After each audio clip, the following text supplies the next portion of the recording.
All right, preface. The preface of the Emerald Tablets of Thoth. The history of the tablets translated in the following pages is strange and beyond belief of modern scientists. Their antiquity is stupendous, dating back some 36,000 years BC. The writer is Thoth, an Atlantean priest king who founded a colony in ancient Egypt after the sinking of the mother country. He was the builder of the Great Pyramid of Giza, erroneously attributed to Cheops. In it, he incorporated his knowledge of the ancient wisdom and also secreted records and instruments of ancient Atlantis. For some 16,000 years, he ruled the ancient race of Egypt from approximately 52,000 BC to 36,000 BC. At that time, the ancient barbarous race among which he and his followers had settled had been raised to a high degree of civilization. Thoth was an immortal, that is, he had conquered death, passing only when he willed, and even then not through death. His vast wisdom made him ruler over the various Atlantean colonies, including the ones in South and Central America. And now that I found out that Thoth is, also Quetzalcoatl, and finding out the stuff about Quetzalcoatl and what I believe Quetzalcoatl built Aslan, which is the rock wall, which Aslan also means Atlantis. God, it just makes sense why a Council for National Policy member would have a 3.5-ton granite stone with hieroglyphs on it in his house that came from the ancient rock wall in Rockwall, Texas. Huh. Yeah. Man, oh man. Now you see why I'm onto all this stuff now, don't you? My goodness, folks. Never thought those two things would intersect. Boy, I was wrong about that. When it came time for him to leave Egypt, he erected the Great Pyramid over the entrance to the Great Halls of Amenti. He placed in it his records and appointed guards for his secrets among the highest of his people. In later times, the descendants of these guards became the pyramid priests, by which Thoth was deified as the god of wisdom. The recorder, by those in the age of darkness which followed in his passing, in legend, the halls of Amenti became the underworld, the halls of the gods where the soul passed after the death for judgment. During later ages, the ego of Thoth passed into the bodies of men in the manner described in the tablets. As such, he incarnated 3 times in his last being, known as Hermes, the thrice-born, Hermes Trismegistus, yeah. In this incarnation, he left the writings known to modern occultists as the Emerald Tablets, a later and far lesser exposition of the ancient mysteries. The tablets translated in this work are 10 which were left in the Great Pyramid in the custody of the pyramid priests. The 10 are divided into 13 parts for the sake of convenience. The last 2 are so great and far-reaching in their import that at present it is forbidden to release them to the world at large. Really? Now, I didn't know that. So the last 2 tablets, let me get this straight. The last 2 Emerald Tablets of Thoth are so great and far-reaching in their import that at present it is forbidden to release them to the world at large? I'd like to have you release them to me then, please. Let me decide if I can handle it or not. Let me decide if, it's too big for me to wrap my mind around. Please challenge me. Blow my mind. Let me see what you got. Go ahead and give me those last 2 tablets. Let me decide for myself if you're going to blow my mind. I think not. Go ahead and let me have it. However, in those contained herein are secrets which will prove of inestimable value to the serious student. They should be read not once but 100 times, for only thus can the true meaning be revealed. A casual reading will give glimpses of beauty, but more intensive study will open avenues of wisdom to the seeker. But now a word to how these mighty secrets came to be revealed to modern man after being hidden so long. Some 1,300 years BC, Egypt, the ancient Chem, was in turmoil, and many delegations of priests were sent to other parts of the world. Among these were some of the pyramid priests who carried with them the emerald tablets as a talisman by which they could exercise authority over the less advanced priestcraft of races descended from other Atlantean colonies. The tablets were understood from legend to give the bearer authority from Thoth. The particular group of priests bearing the tablets immigrated to South America, where they found a flourishing race, the Mayans, who remembered much of the ancient wisdom. Among these, the priests settled and remained. In the 10th century, the Mayas had thoroughly settled the Yucatan, and the tablets were placed beneath the altar of one of the great temples of the sun god. After the conquest of the Mayans by the Spaniards, the cities were abandoned and the treasures of the temples were forgotten. It should be understood that the Great Pyramid of Egypt has been and is still a temple of initiation into the mysteries. Jesus, Solomon, Apollonius, and others were initiated here. The writer, who has a connection with the Great White Lodge, also works through the pyramid priesthood, was instructed to recover and return to the Great Pyramid the ancient tablets. This, after adventures which need not be detailed here, was accomplished. Before returning them, he was given permission to translate and retain a copy of the wisdom engraved on the tablets. This was done in 1925, and only now has permission been given for it to be, in part, published. It is expected that many will scoff, yet the true student will read between the lines and gain wisdom. If the light is in you, that's a very powerful statement. If the light is in you, the light which is engraved in these tablets will respond to you. Wow, I like the sound of that. Now a word as to the material aspect of the tablets.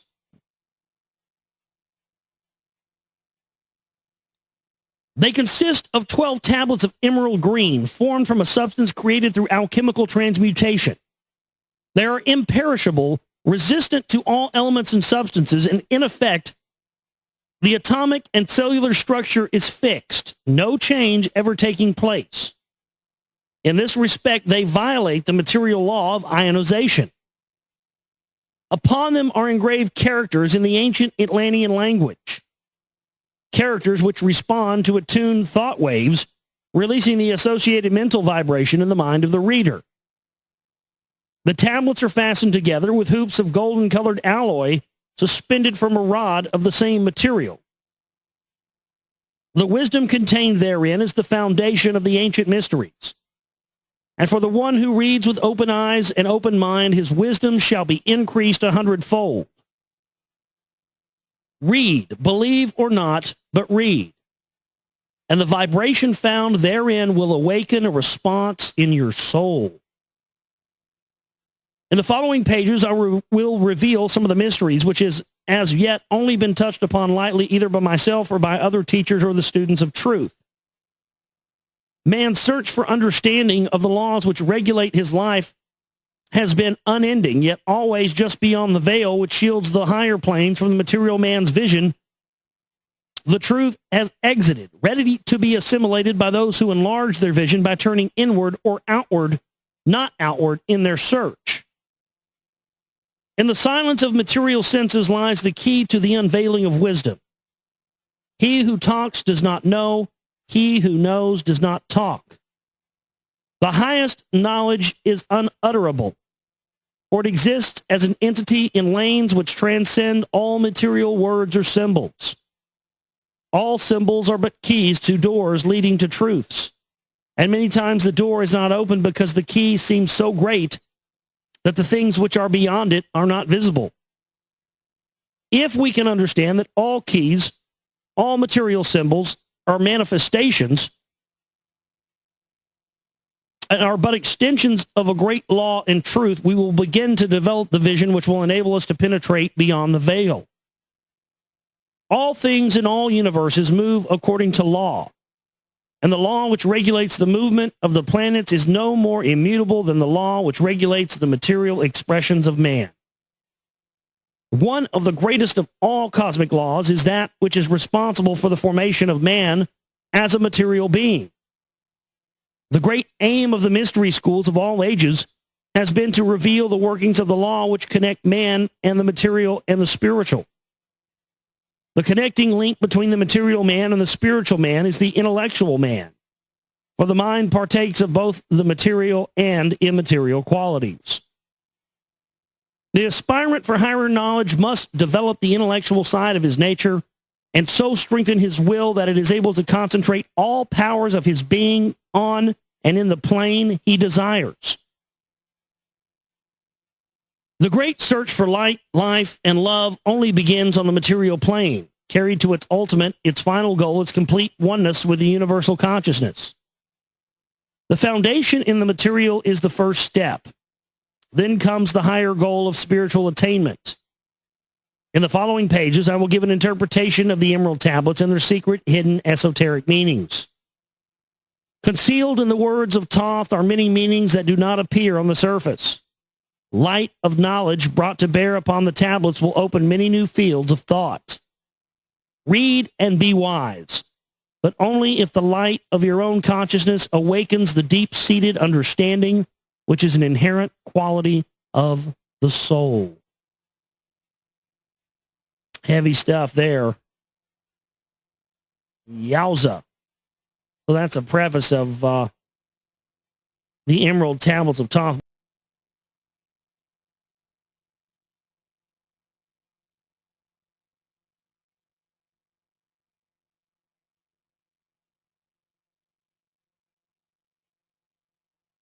Here we go. Tablet number 1, the Emerald Tablets of Thoth.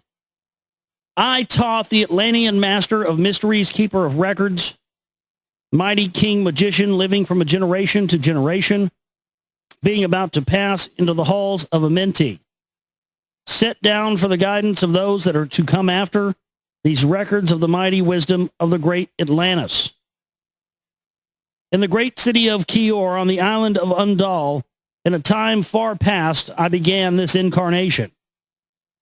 Not as the little men of the present age did, the mighty ones of Atlantis live and die, but rather from aeon to aeon did they renew their life in the halls of Amenti, where river of life flows eternally onward.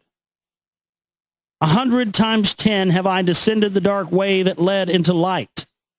As many times as I have ascended from the darkness into the light, my strength and power has been renewed. Now for a time I descend, and the men of Chem is alchemy in ancient Egypt, and the men of Chem shall know me no more. But in a time yet unborn I will rise again, mighty and potent, requiring an accounting of those left behind me. Then beware, O men of alchemy, if ye have falsely betrayed my teaching, for I shall cast ye down from your high estate into the darkness of caves from whence ye came.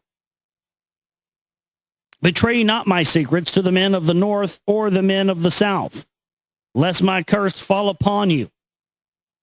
Remember and heed my words, for surely I will return again and require of thee that which you guard. I, even from beyond time and from beyond death, I will return, rewarding or punishing ye as you have requited your trust. You sound familiar here? Jesus is coming back. He's going to come back. And if you ain't got your shit together, he's going to kill you. Sound familiar? Alien gods going around setting themselves up, telling everybody that they're, the all-powerful, getting them to worship them. Great were my people in the ancient days, great beyond the conception of the little people now around me. It means humans by little people. Knowing the wisdom of old, seeking far within the heart of infinity, knowledge that belonged to earth's youth. Wise were we with the wisdom of the children of light who dwelt among us. Strong were we with the power drawn from the eternal fire.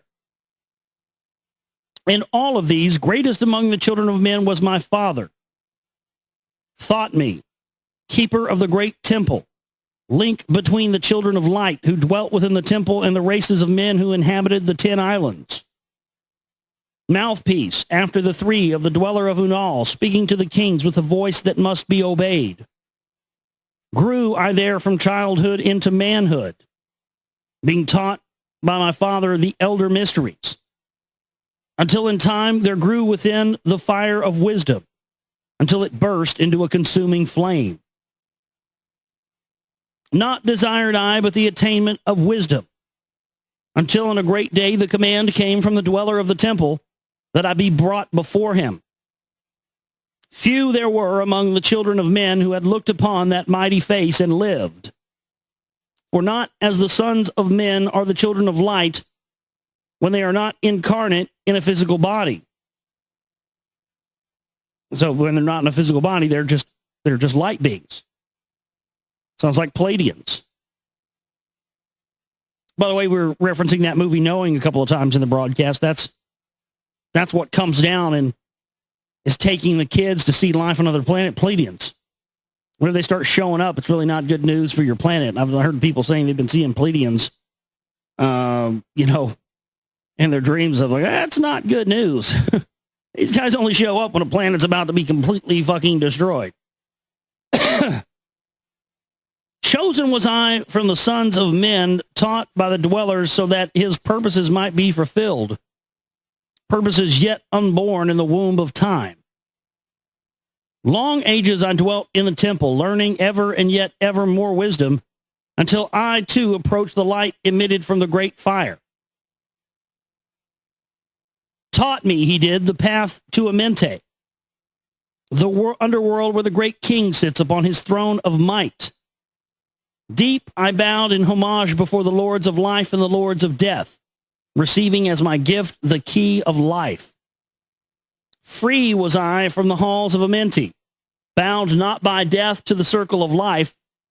Far to the stars I journeyed until space and time became as naught. So he's gaining immortality here. Transcending the death of the physical body. That's the real secret of the secret societies, Freemasonry and the rest of it.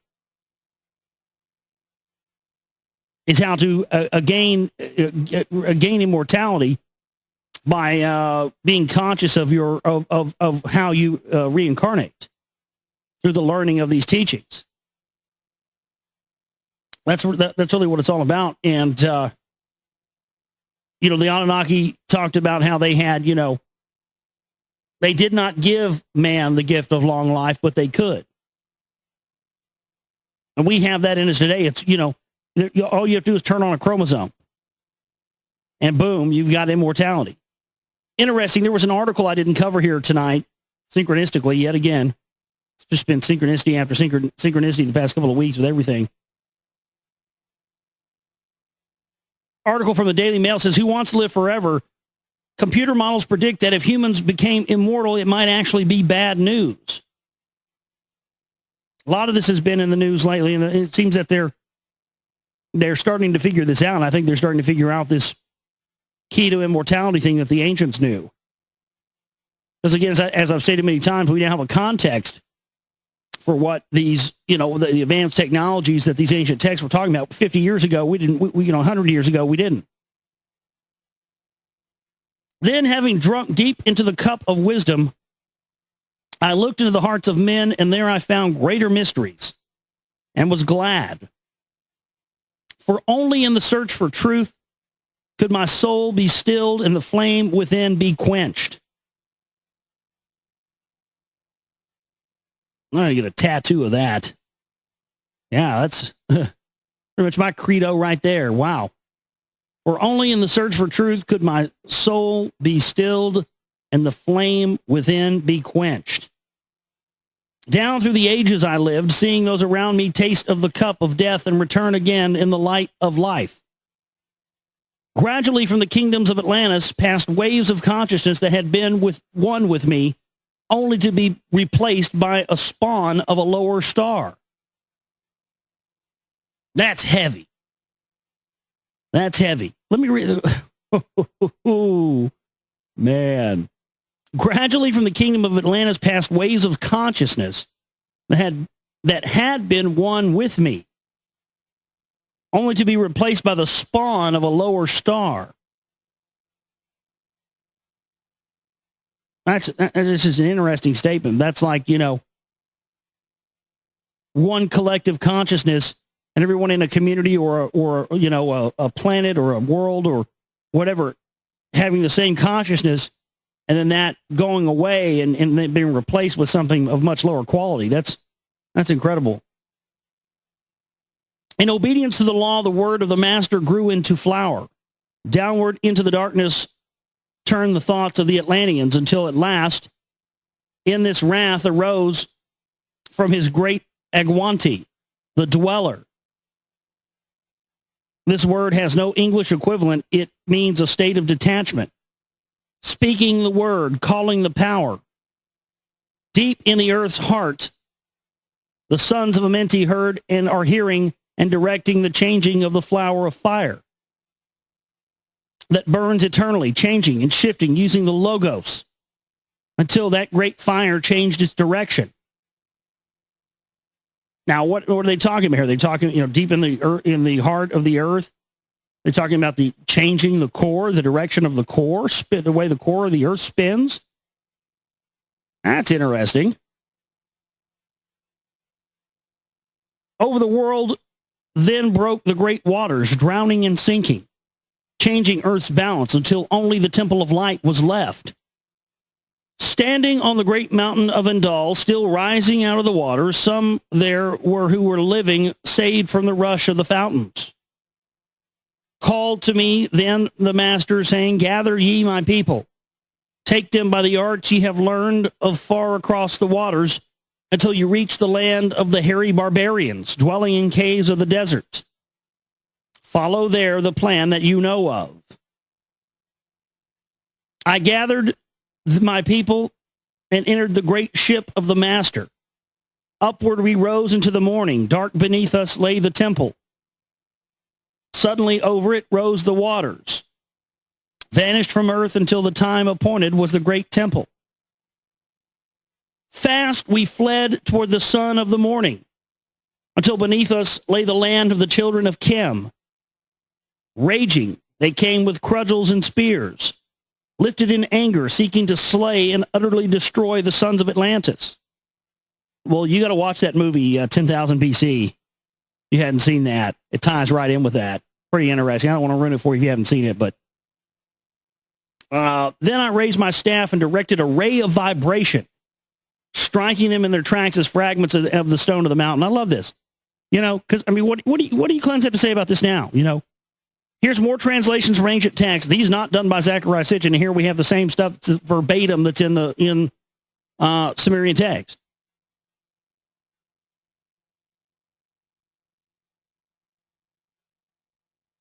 Break free of your religious priest class programming and understand that this stuff is what they don't want you to know about. If you understand this stuff, then religion has no place. So that's why there's so many disinfo clowns and haters and all that stuff out there.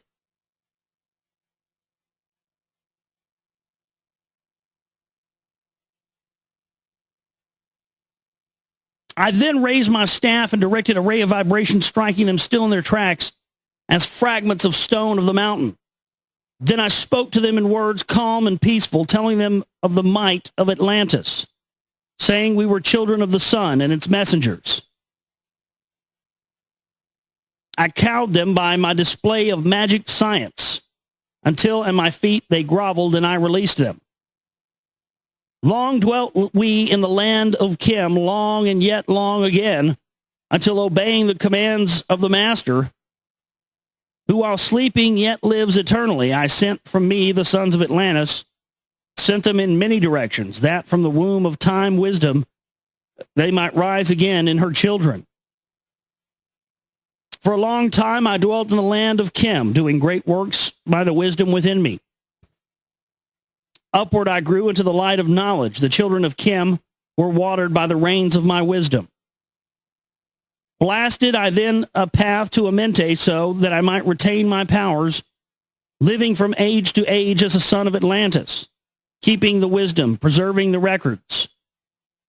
Great grew the sons of Kim, conquering the people around them, growing slowly upwards in soul force. Growing slowly upwards in soul force. That's interesting. As if their souls and their energy gets higher. You know, the vibration higher, the more that they conquer, and it gets higher and higher. Now for a time I go from among them into the dark halls of Amenti, deep into the halls of the earth. Before the lands of the powers, face to face once again with the dweller. That's funny. We have one of the new demigod songs we have is called Earth Dweller. And we always call it the Dweller for short. And I've seen that twice here, the Dweller. Raised I high over the entrance, a doorway, a gateway leading down to Amenti. Few there would be with courage to dare enter it, and few pass the portal to dark Amenti. I raised over the passage a mighty pyramid. Using the power that overcomes Earth's force, gravity, deep and yet deeper, I placed a force house or a chamber, and I carved from it a circular passage reaching almost to the great summit. In the apex, I set the crystal, sending the ray into the time-space, drawing the force from out of the ether, concentrating upon the gateway of Amenti. Other chambers I built and left vacant to all, seeming yet hidden within them are the keys to Amenti. Oh, really? Remember what I talked about last week? I got to find that video again in just a second here.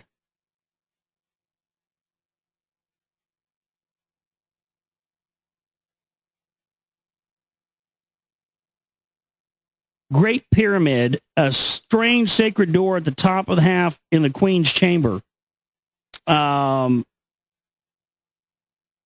going to drop this in the chat room. You get time, watch this. Watch this video. I believe that what you see in that green picture there in that still video, when you watch it, that's exactly what Thoth's talking about here. And if you watch that video, we'll show you exactly what he just mentioned there, which is a map on keys of the way to enter Amenti. Well, that's it right there. There's videographic evidence of it. They sent a camera in 1992 and nobody knew what the fuck it was. But that's what it was. Unbelievable stuff. It's right in front of us, and we're not being allowed to see it. That's how you enter Amenti.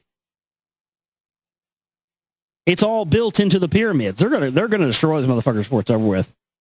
They're not going to let us have that information. I guarantee you the elite are going to destroy the Great Pyramids. They've already hinted about it. Remember Transformers 2? They're not going to let us have the knowledge in there, folks. We've got to get our hands on this stuff before it's too late.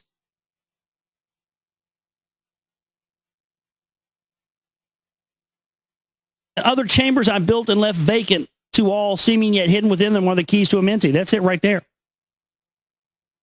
He who in courage would dare the dark realms, let him be purified first by long fasting. Lie in the sarcophagus of stone in my chamber. Then I will reveal to him the great mysteries. Soon he shall follow me to where I shall meet him. Even in the darkness of earth, I shall meet him. I, Thoth, Lord of wisdom, meet him and hold him and dwell with him always. Builded I the great pyramid, patterned after the pyramid of Earth's force, burning eternally so that it too might remain through the ages. In it I builded my knowledge of magic science, so that I might be here when again I return from Amenti. Yes, while I sleep in the halls of Amenti, my soul will incarnate, roaming free, and will dwell among me in men in this form or another, Hermes thrice born. Emissary on earth, I am of the dweller, fulfilling his commands so many might be lifted. Now I return to the halls of Amenti, leaving behind me some of my wisdom. Preserve ye and keep ye the command of the dweller. Lift ever upwards your eyes toward the light. Surely in time ye are one with the master. Surely by right you are one with the master. Surely by right yet are one with the all. Now I depart from you, Know my commandments, keep them and be them, and I will be with you, helping and guiding you into the light. Now before me opens the portal. I go down into the darkness of night. So that's the end of tablet 1 there. Moving on to tablet 2.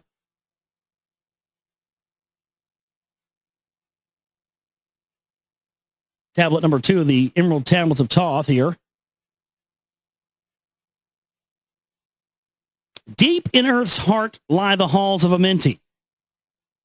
Far neath the islands of sunken Atlantis, halls of the dead and halls of the living, bathed in fire of the infinite all. Far in a past time lost in the space-time, the children of light looked down on the world, seeing the children of men in their bondage, bound by the force that came from beyond. Knew they that only by freedom from bondage could man ever rise from the earth to the sun. Down they descended and created bodies, taking the semblance of men as their own, the masters of everything said after their forming. We are they who were formed from the space dust, partaking of life from the infinite all, living in the world as children of men, like and yet unlike the children of men. Then for a dwelling place, far neath the earth's crust, blasted great spaces by their power, spaces apart from the children of men, and surrounded them by forces and power, and shielded them from harm, they, the halls of the dead. Built it underground in the earth.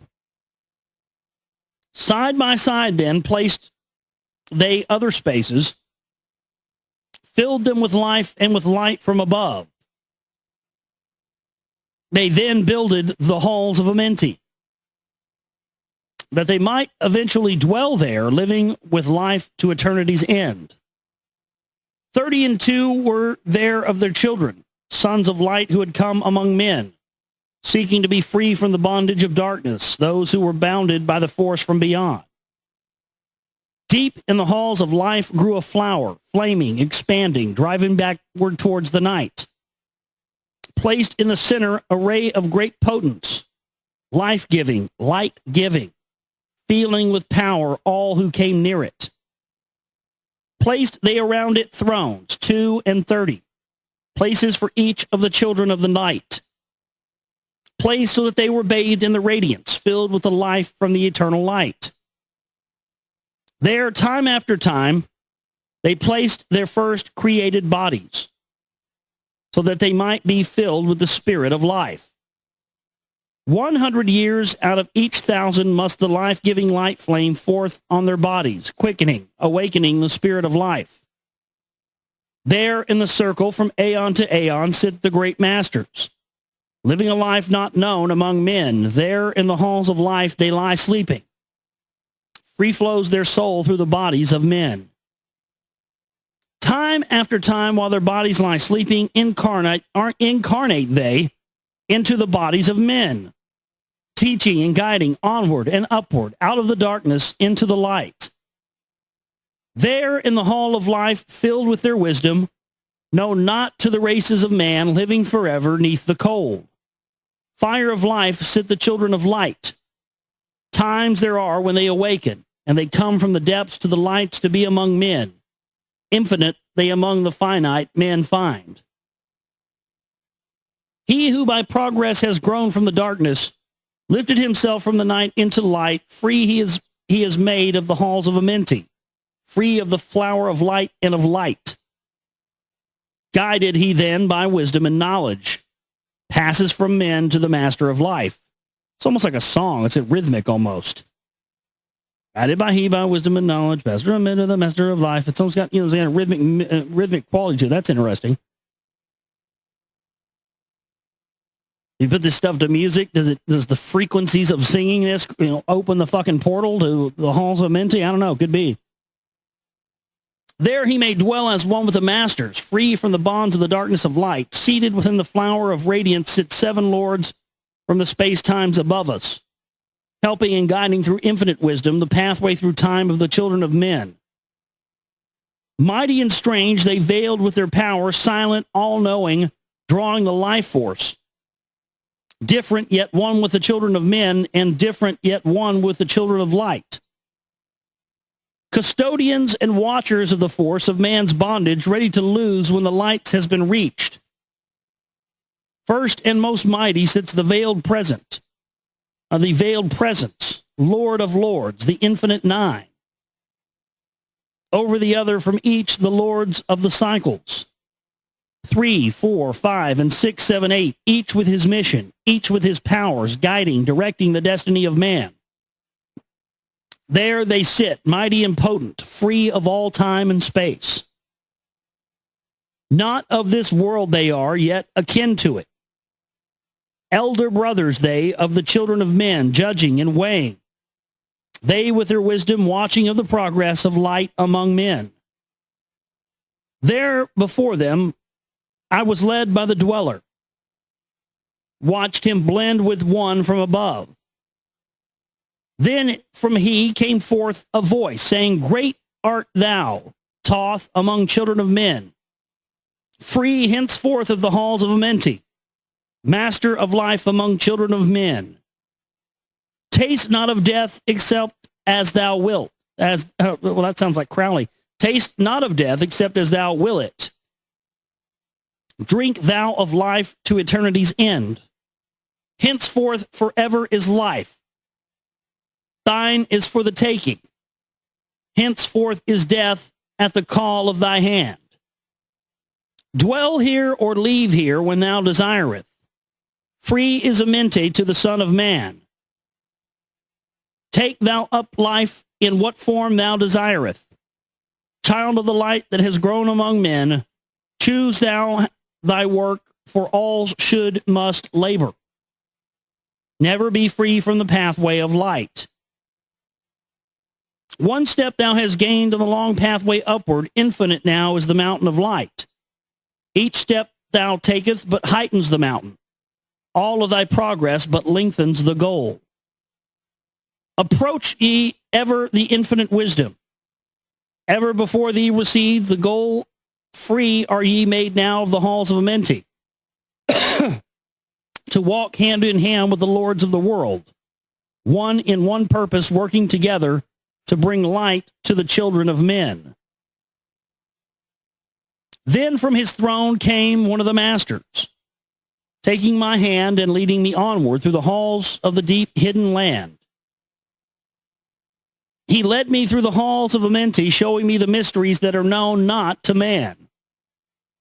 Through the dark passage, downward he led me into the hall where sit the dark death. Vast as space lay the great hall before me, walled by darkness, yet filled with light. Before me arose a great throne of darkness. Veiled on it sat a figure of the night. Darker than darkness sat the figure, dark with a darkness not of the night. Before it then paused the master, speaking the word that brings about life, saying, O master of darkness, guide of the way from life unto life, before thee I bring a son of the morning. Touch him not ever with the power of night. Call not his flame to the darkness of night. Know him and see him, one of our brothers, lifted from darkness into the light. Release thou his flame from its bondage. Free let it flame through the darkness of night. Raised then the hand of the figure. Forth came a flame that grew clear and bright, and rolled back swiftly the curtain of darkness, and unveiled the hall from the darkness of night. Then grew in the great space before me flame after flame from the veil of the night. Uncounted millions leaped before me, some flaming forth as flowers of fire. Others there were there that shed a dim radiance, flowing but faintly from out of the light. Some there were that faded swiftly, others that grew from a small spark of light, each surrounded by its dim veil of darkness, yet flaming with light that could never be quenched. Coming and going like fireflies in the springtime, filled they the space with light and life. This is a bunch of souls, like the Hall of Souls. Then spoke a voice mighty and solemn, saying, These are lights that are souls among men. Yep, I was right. growing and fading, existing forever, changing yet living through death into life. When they have bloomed into flower, reached the zenith of growth in their life, swiftly then said I send my veil of darkness, shrouding and changing to new forms of life. Steadily upward throughout the ages, growing and expanding into yet another flame, lighting the darkness with yet greater power, quenched yet unquenched by the veil of the night. So grows the soul of man ever upward, quenched yet unquenched by the darkness of night. I, death, come, and yet I remain not, for life eternal exists in the all. Only an obstacle I am in the pathway, quick to be conquered by the infinite light. Awaken, O flame that burns ever inward, flame forth and conquer the veil of night. Then in the midst of the flames and the darkness grew there one that drove forth the night, flaming, expanding even brighter, until at last was nothing but light.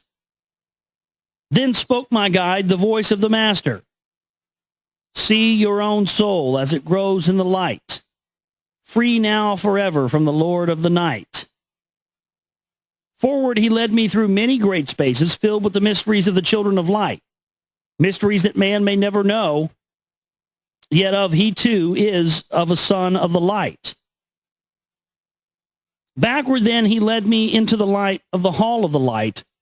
I knelt then before the great masters, lords of all from the cycles above. Spoke he then with words of great power, saying, Thou hast been made free of the halls of Amenti. Choose thou thy work among the children of men. Then spoke I, O great master, let me be a teacher of men, leading them onward and upward until they too are lights among men, freed from the veil of the night that surrounds them, flaming with light that shall shine among men. Then the voice spoke to me, Go as ye will, so it be decreed. Master are ye of your destiny, free to take or reject it at will. Take ye the power, take ye the wisdom, shine as a light among the children of men. Then upward the dweller led me. I dwelt again among the children of men, teaching and showing some of my wisdom. Son of the light, a fire among them. Now again I tread the path downward, seeking the light in the darkness of night. Hold ye and keep ye, preserve my record. Guide it, it shall be to the children of men. So that's the end of tablet number 2. Tablet 3, the key of wisdom. I, Thoth the Atlantean, give my wisdom, give my knowledge, give my power. Freely I give to the children of men. Give that they too might have wisdom, to shine through the world from the veil of the night. Wisdom is power, and power is wisdom, one with each other, perfecting the whole. Be thou not proud, O man, in thy wisdom. Discourse with the ignorant as well as with the wise. If one comes to thee full of knowledge, listen and heed, for wisdom is all. Keep thou not silent when evil is spoken for truth. Like the sunlight, it shines above all. He who oversteppeth the law shall be punished, for only through law comes the freedom of men. Cause thou not fear, for fear is a bondage, a fetter that binds the darkness to men. Follow thine heart during thy lifetime. Do more than is commanded of thee. When thou hast gained riches, follow thine heart, for all these are of no avail if thy heart be weary. Diminish thou not the time of following the heart. It is abhorred of the soul. They that are guided go not astray, but they that are lost cannot find a straight path. If you go among men, make for thyself love, the beginning and end of the heart. If one cometh unto thee for counsel, Let him speak freely, that the thing for which he hath come to thee may be done. If he hesitates to open his heart to thee, it is because thou, the judge, doeth wrong. Repeat thou not extravagant speech, neither listen to it, for it is the utterance of one not in equilibrium. Speak thou not of it, so that he before thee may know wisdom. Silence is of great profit. An abundance of speech profiteth nothing. Exalt not thine heart above the children of men, lest it be brought lower than the dust. If thou be great among men, be honored for knowledge and gentleness. If thou seekest to know the nature of a friend, ask not his companion, but pass a time alone with him, debate with him, testing his heart by his words and his bearing. That which goeth into the storehouse must come forth, and the things that are thine must be shared with a friend. Thine is, yours. Knowledge is regarded by the fool as ignorance, and the things that are profitable are to him hurtful. He liveth in death, it is therefore his food. That's an interesting statement, as I've talked about before, them feeding on the negative energy. The wise man lets his heart overflow, but keeps his mouth. O man, listen to the voice of wisdom. Listen to the voice of light. Mysteries there are in the cosmos that unveiled fill the world with their light. Let he who would be free from the bonds of darkness first divine the material from the immaterial, the fire from the earth.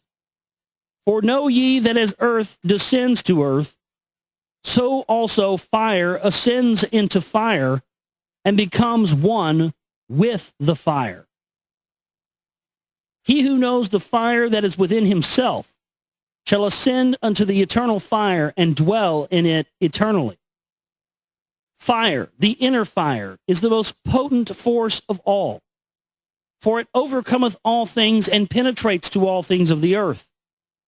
Man supports himself only on that which resists, so earth must resist man, else he exists not. All eyes do not see with the same vision, for to one an object appears of one form and color, and to a different eye of another. So also the infinite fire, changing from color to color, is never the same from day to day. Thus speak I, Thoth, of my wisdom. For man is a fire burning bright through the night. Never is quenched in the veil of darkness. Never is quenched by the veil of the night. Into men's hearts I looked by my wisdom, found them not free from the bondage of strife, or free from the toils. Thy fire, O my brother, lest it be buried in the shadow of night. Hark ye, O man, and listen to this wisdom. Where do name and form cease? Only in consciousness, invisible and infinite force of radiance bright. The forms that ye create by brightening thy vision and truly effects that follow thy cause. Cause and effect, the, law of attraction. Man is a star bound to a body. That's a profound statement.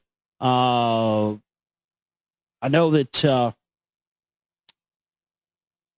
what's her name? Alice Bailey gets into that a lot. That's why they're so obsessed with Sirius, Sirius is supposedly the another dimension of reality the souls can exist in. I mean, Alice Bailey talks about in her book, Initiation, Human and Solar, that once you reach the tip top of the degrees of initiations of Freemasonry on Earth, you can go to the other degrees at which you're only an adept, a beginner, and that takes place on a lodge that is located on Sirius that you can only get to after death. Yeah. Man is a star bound to a body until in the end he is freed through his strife only by struggle and toiling thy utmost shall the star within thee bloom out into a new life. He who knows the commencement of all things, free is his star from the realm of night. Remember, O man, that all which exists is only another form of that which exists not. Parallel universes. Everything that has being is passing into yet another being, and thou thyself art not an exception. Consider the law, for all is law. Seek not that which is not of the law, for such exists only in the illusions of the senses. Wisdom cometh to all her children, even as they cometh unto wisdom. All through the ages the light has been hidden. Awake, O man, and be wise. Deep in the mysteries of life I have traveled, seeking and searching for that which is hidden. List ye, O man, and be wise. Far neath the earth's crust, in the halls of Amente, mysteries I saw that are hidden from men. Oft have I journeyed the deep hidden passage, looked on the light that is life among men. There, neath the flowers of life ever living, I searched the hearts and the secrets of men. Found I that man is but living in darkness. Light of the great fire is hidden within. We're living in a darkness we don't know we're living in, because we haven't been allowed to know how to make our light radiate and shine in the proper way. Before the lords of hidden Amenti learned I the wisdom I give unto men. Masters are they of the great secret wisdom, brought from the future of infinity's end. 7 are they, the lords of Amenti, overlords, they of the children of morning, sons of the cycles, masters of wisdom. Formed are not they as children of men. 3, 4, 5, and 6, 7, 8, 9 are the titles of the masters of men. Far from the future, formless yet forming, came they as teachers for the children of men. Live they forever, yet not of the living, bound not to life, and yet free from death. Rule they forever with infinite wisdom, bound yet not bound to the dark halls of death. Life they have in them, but yet life that is not life.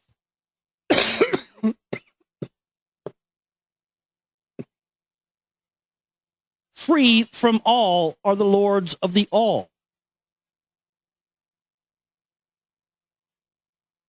Forth from them came forth the Logos, instruments, they of the power over all. Vast is their countenance, yet hidden in smallness, formed by a forming, known yet unknown.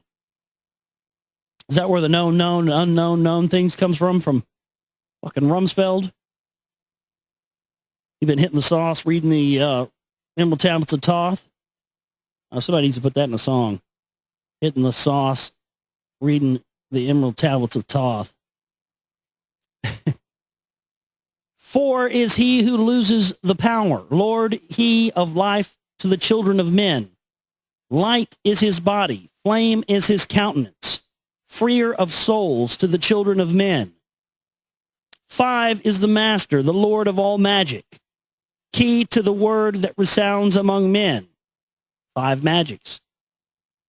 6 is the Lord of light, the hidden pathway. Path of the souls of the children of men. 7 is he who is the Lord of the vastness, master of space and the key of the times. 8 is he who orders the progress, weighs and balances the journey of men. 9 is the Father, vast he of countenance, forming and changing from out of the formless. Meditate on the symbols I give thee. Keys are they, though hidden from men. Reach ever upward, O soul of the morning. Turn thy thoughts upward to light and to life.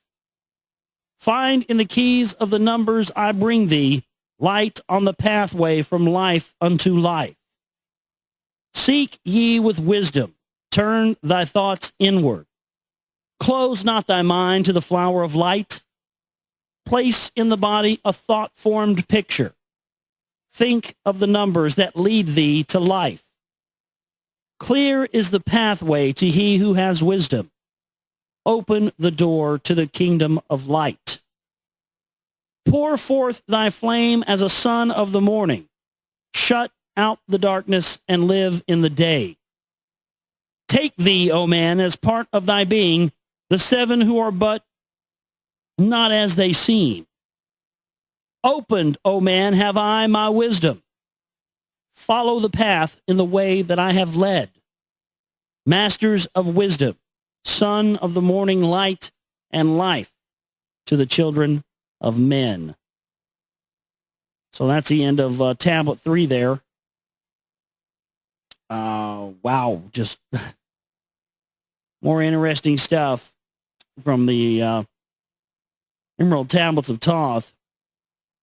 Another one of these things, you know, when you start reading it, you're like, I can really start to see why they don't really want us to read this stuff, or certainly probably don't like the fact that some Yahoo like me is up here reading it over the airwaves either. But you know what? Fuck them.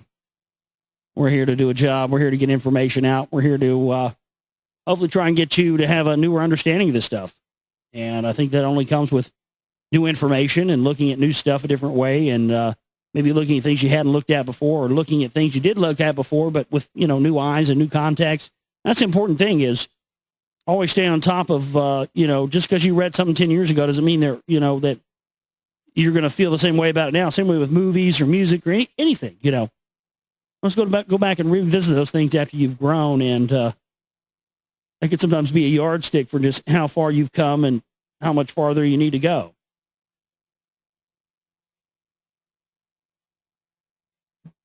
Tablet number 4, the Spaceborn. Listen ye, O men, to the voice of wisdom. Listen to the voice of Thoth, the Atlantean. Freely I give to thee my wisdom, gathered from the time and space of this cycle. Master of mystery, son of the morning, living forever a child of the light. Shining with brightness, star of the morning, Thoth, the teacher of men, is of all.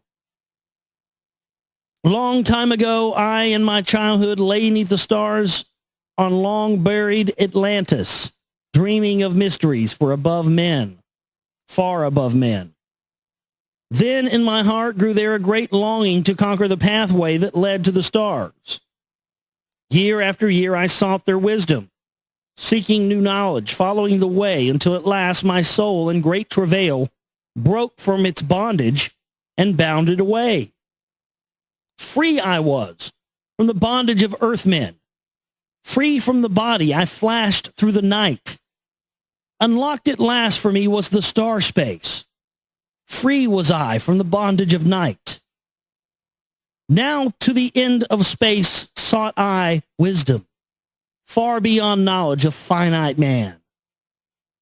Far into space my soul traveled freely, into infinity's circle of light. Strange beyond knowledge were some of the planets, great and gigantic beyond dreams of men. Yet found I law in all of its beauty, working through and among them as here among men. Flashed forth my soul through an infinity's beauty, far through space I flew with my thoughts. Rested I there on a planet of beauty, strains of harmony filled all the air. Shapes there were, moving in order, great and majestic as stars in the night.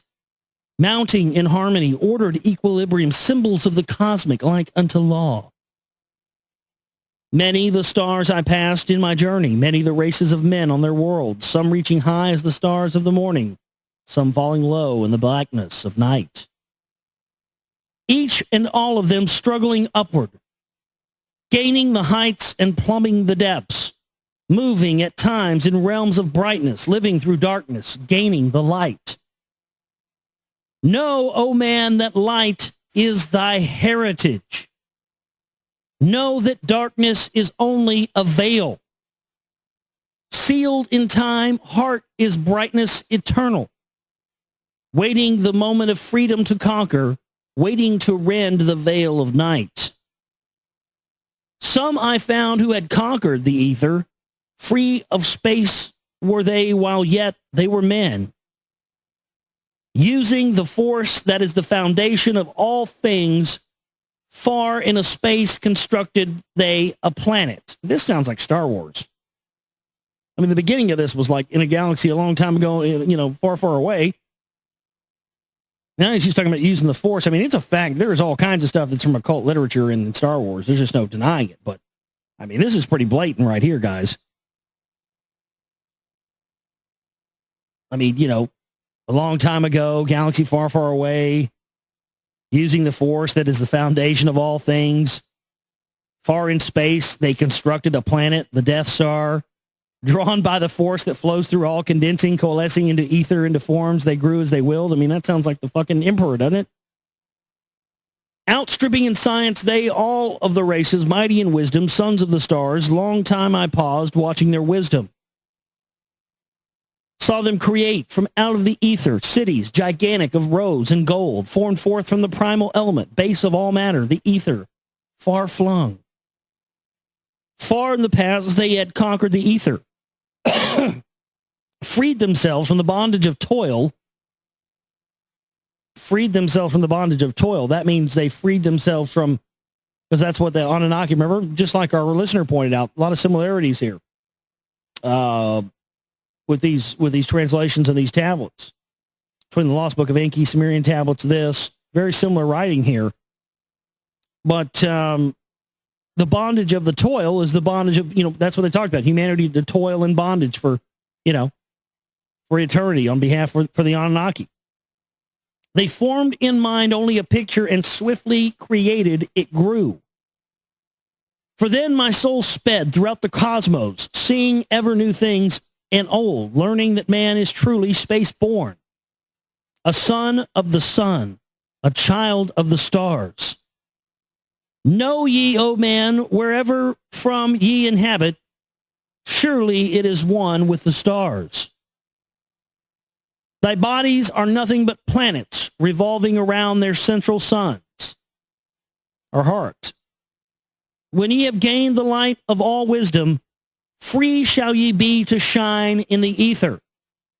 One of the suns that light outer darkness, one of the spaceborn grown into light. Just as the stars in time lose their brilliance, light passing from them into the great source, so, O man, the soul passes onward, leaving behind the darkness of night. Formed forth ye from the primal ether, filled with the brilliance that flows from the source, bound by the ether coalesced around, yet ever in flames until at last it is free. Lift up your flame from out of the darkness. Fly from the night, and ye shall be free. Traveled I through space and time, knowing my soul at last was set free, knowing that now I might pursue wisdom, until at last I passed to a plane, hidden from knowledge, not known to wisdom, extension beyond all that we know. Now, O man, when I had this knowing, happy my soul grew, for now I was free. Listen, ye spaceborn, listen to my wisdom. Know ye not ye too will be free. Know ye not that ye too will be free. Listen ye again, O man, to my wisdom, that hearing ye too might live and be free. Not of the earth are you, earthy, but child of the infinite cosmic light. I like that. Not of the earth are ye, earthy, earthy. No, you're not of the earth, human. You're a child of the infinite cosmic light. You've been lied to and told that you're a child of the earth and you're from the no. You're a child of the infinite cosmic light. Boy, talk about something they don't want you to know right there. Know ye not, O man, of your heritage? Know ye not that you are truly the light? Son of the great sun when ye gain wisdom? Truly aware of your kinship with the light? Notice how that, you're the son of the great sun when you gain wisdom. Kept in ignorance, you're nothing. That's it in a nutshell, isn't it, folks? Son of the great sun, when ye gain wisdom, truly aware of your kinship with light. Now to ye I give knowledge, freedom to walk in the path I have trod, showing ye truly how by my striving I trod the path that leads to the stars. Hark ye, O man, and know of thy bondage. Know how to free thyself from the toils. Out of the darkness shall ye rise upward, one with the light and one with the stars. Follow ye ever the path of wisdom. Only by this can ye rise from below. Ever man's destiny leads him onward into the curves of infinity's all. Know ye, O man, that all space is ordered. Only by order are ye one with the all. Order and balance are the law of the cosmos. Follow, and ye shall be one with the all. He who would follow the pathway of wisdom, open must he be to the flower of life, extending his consciousness out of the darkness, flowing through time and space into the all. Deep in the silence first ye must linger, until at last ye are free from desire, free from the longing to speak in the silence. Conquer by silence the bondage of words, abstaining from eating until we have conquered desire for food, that is the bondage of soul. Then lie ye down in the darkness. Close your eyes from the rays of the light. Center the soul force in the place of your consciousness, shaking it free from the bonds of the night. Place in your mind the image that you desire. Place the picture that you desire to see and vibrate back and forth with your power. Loosen the soul from out of its night. Fiercely must thou shake with all of thy power, until at last your soul shall be free. Mighty beyond words is the flame of the cosmic hanging in planes, unknown to man, mighty and balanced, moving in order, music of harmonies, far beyond man. Speaking with music, singing with color, flame from the beginning of eternity's all, spark of the flame thou art. O my children, burning with color and living with music, list to the voice, and thou shalt be free. Consciousness free is fused with the cosmic, one with the order and law of the all. Knew ye not, man, that out of the darkness light shall flame forth, a symbol of all? Pray ye this prayer for attaining of wisdom. Pray for the coming of light to the all. Mighty spirit of light that shines through the cosmos, draw my flame closer in harmony to thee. Lift up my fire from out of the darkness, magnet of fire that is one with the all. Lift up my soul, thou mighty and potent, child of the light, turn not away. Draw me in power to melt in thy furnace, one with all things and all things in one, fire of the life strain and one with the brain. When ye have freed thy soul from its bondage, know that for ye the darkness is gone, even though space ye may seek wisdom, bound not by the fetters forged in the flesh. Onward and upward into the morning, free flash, O soul, to the realms of light. Move thou in order, move thou in harmony. Freely shalt move with the children of light. Seek ye and know ye my key of wisdom, thus, O man, ye shall surely be free. Powerful stuff there. Powerful stuff there. Tablet number 4. Man, the more I read this stuff, it's unbelievable. I mean, you can really see where somebody who had access to this information could totally turn this into all the major world religions and into a total system of control. That's unbelievable. Unbelievable stuff. Very interesting read.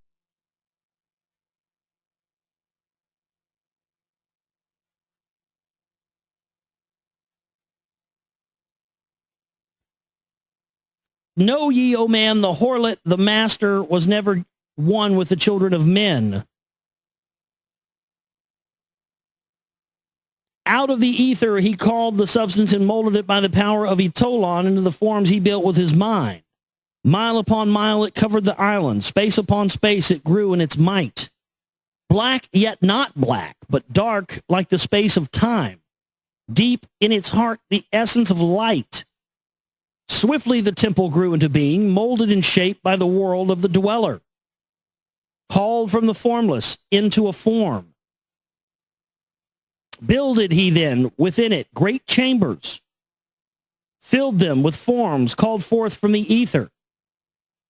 This sounds like, it's funny that he's making this sound like this is, I mean, okay, I read a news report from the Rockwall Success newspaper where two of these guys had went down into one of the subterranean chambers, I think underneath where the Rockwall, the old Rockwall courthouse is in downtown Rockwall. And there was this report where they found these two black marble pillars inside of this chamber that shone and shined like something from the Orient, like black granite sparkling. And it's funny they reference that here, black yet not black, but yet black by the dark of space time. You know, I mean, it seems interesting in these different rooms that he built. Well, that's what the rock wall has found to have been. They found within the perimeter of the wall itself, they found room after room of different chambers and temple rooms and all of this stuff. It's all been covered up. And one of the pictures I saw of Quetzalcoatl, supposedly what Aslan was when Quetzalcoatl created, which was Aslan means Atlantis, was that same exact type of structure. And of course, Quetzalcoatl and Thoth are supposed to be the same person, as well as Hermes Trismegistus, the thrice-born Thoth, Hermes Trismegistus, and Quetzalcoatl. Now, again, Quetzalcoatl was master of two things, crystal working and metallurgy, alchemy. Well, two things have been found that relate to that with the rock wall. Number one, crystals, geopolymer crystals, 3 different types of crystals that don't exist around this area, brought together and made into a polymer that seals and holds the rocks of the wall together. Number two, an alloy wheel, a small alloy wheel that was made of copper, aluminum, tin, 4 or 5 different metals. I held it in my hand, was embedded into the wall. And I just, with that report, I remember reading that report of them seeing these black pillars. It just kind of, caught my attention there for a minute. I'll continue. But this is talking about, building this, and I don't know why. Flashes as he's talking about building this temple using, etherical energy in the ether to create. I don't know why. Just flashes of Rockwall started coming in my head like this is connecting, this is connecting, this is connected to this. I always try to follow those, those little flashes when they come to you, because, I mean, believe me, man, I used to ignore them, but now 99% of the time they're right.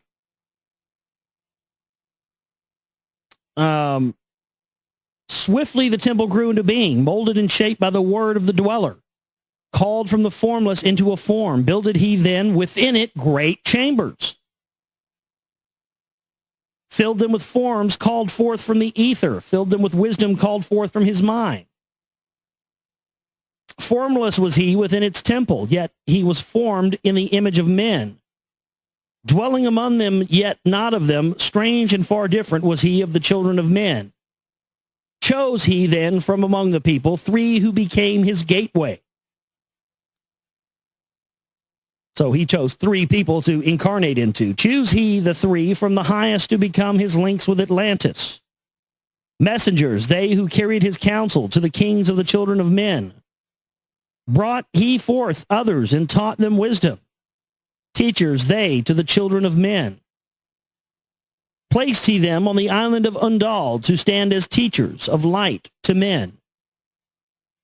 Each of those who were thus chosen taught must he be for years 5 and 10. Only thus could he have understanding to bring light to the children of men. Thus there came into being the temple, a dwelling place for the master of men. I, Thoth, have ever sought wisdom, searching in darkness and searching in light. Long in my youth I traveled the pathway, seeking ever new knowledge to gain. until after much striving, one of the three to me brought the light. Brought he to me the commands of the dweller, called me from the darkness into the light.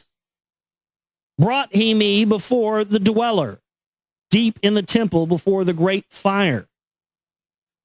There on the great throne beheld I the dweller, clothed with light and flashing with fire. Down I knelt before that great wisdom, feeling the light flowing through me in waves. Sounds like he met the light bringer, doesn't it? What else could it be? Heard I then the voice of the dweller, O darkness, come into the light. Long have ye sought the pathway to light. Each soul on earth that loosens its fetters shall soon be made free from the bondage of night. Forth from the darkness have ye risen. Closer approach the light of your goal. Here ye shall dwell as one of my children, keeper of records gathered by wisdom, instrument through of the light from beyond. Ready by thou made to do what is needed. Preserver of wisdom through the ages of darkness that shall come fast on the children of men. Live thee here and drink of all wisdom. Secrets and mysteries unto thee shall unveil. Then answered I, the master of cycles, saying, O light that descended to men, give thou to me of thy wisdom that I might be a teacher of men. Give thou of thy light that I may be free. Spoke again then to me the master. Age after age shall ye live through your wisdom. I win o'er Atlantis, the ocean's wave roll, holding the light through hidden in darkness, ready to come whenever thou shalt call. I love how it talks about Atlantis as being something that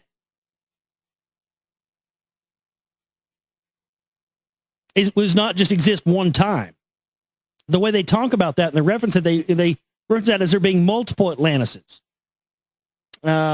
One of our listeners a couple weeks ago was referencing, that movie 2012 as being about the fall of Atlantis, a symbolic allegory for the fall of Atlantis. And I tend to sort of agree with that. And that very well could be what they're talking about here because, John Dee. John Dee, his whole Enochian magic system, Enochian language system, was based on these tablets. That's a fact. So, it does stand very well to reason. I mean, John Dee was telling, Sir Francis Bacon about America being the new Atlantis, all that whole deal. But right there, they reference, because this is supposed to be, this stuff that we're reading here is supposed to be after the fall of Atlantis anyway. So he's referencing Atlantis as being this thing where, it's something that periodically is built and then falls and then rebuilt again. And, it starts all over again.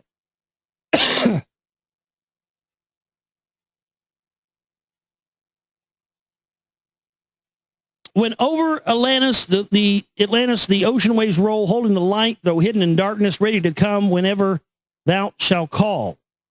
Go thee now and learn greater wisdom. Go thou through light to infinity's all. Long then dwelt I in the temple of the dweller, until at last I was one with the light. Followed I then the path to the star plains. Followed I then the pathway to light. Deep into earth's heart I followed the pathway, learning the secrets below as above, learning the pathway to the halls of Amenti, learning the law that balances the world. To earth's hidden chambers pierced I by my wisdom, deep through the earth's crust into the pathway hidden for ages from the children of men. Unveiled before me ever more wisdom until I reached a new knowledge, found that all is part of an all, great and yet greater than all that we know.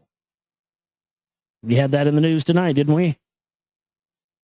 Searched I infinity's heart through all the ages. Deeper and yet deeper, more mysteries I found. Now, as I look back through the ages, Know I that wisdom is boundless, ever grown greater throughout the ages, one with infinities greater than all. Light there was in ancient Atlantis, yet darkness too was hidden in all. Fell from the light into the darkness some who had risen to heights among men. Proud they became because of their knowledge. Proud were they of their place among men. Deep delved they into the forbidden and opened the gateway that led to below. Sought they to gain ever more knowledge, but seeking to bring it up from below. He who descends below must have balance, else he is bound by lack of our light.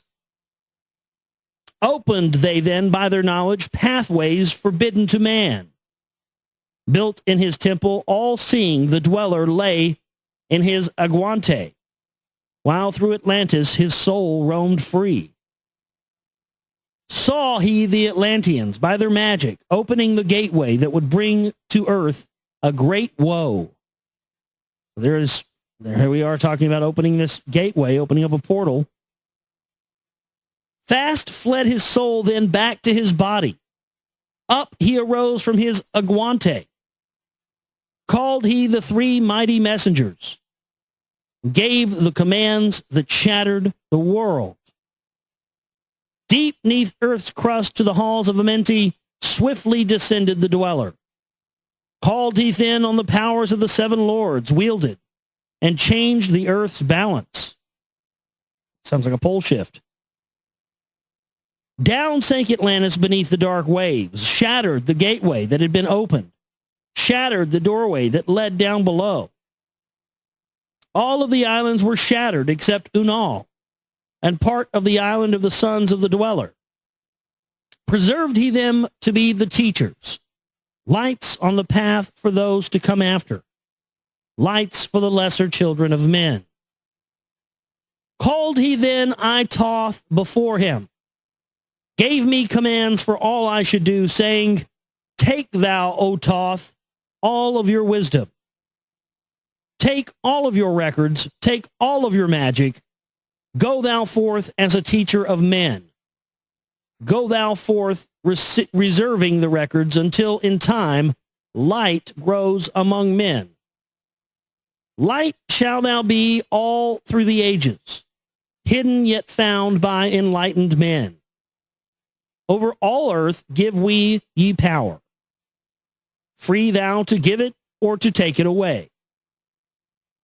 Gather thou now the sons of Atlantis. Take them and flee to the people of the rock caves. Fly to the land of the children of Chem. Then gathered I the sons of Atlantis. Into the spaceship I brought all my records. I brought the records of sunken Atlantis. Gathered I all of my powers and instruments, many of mighty magic.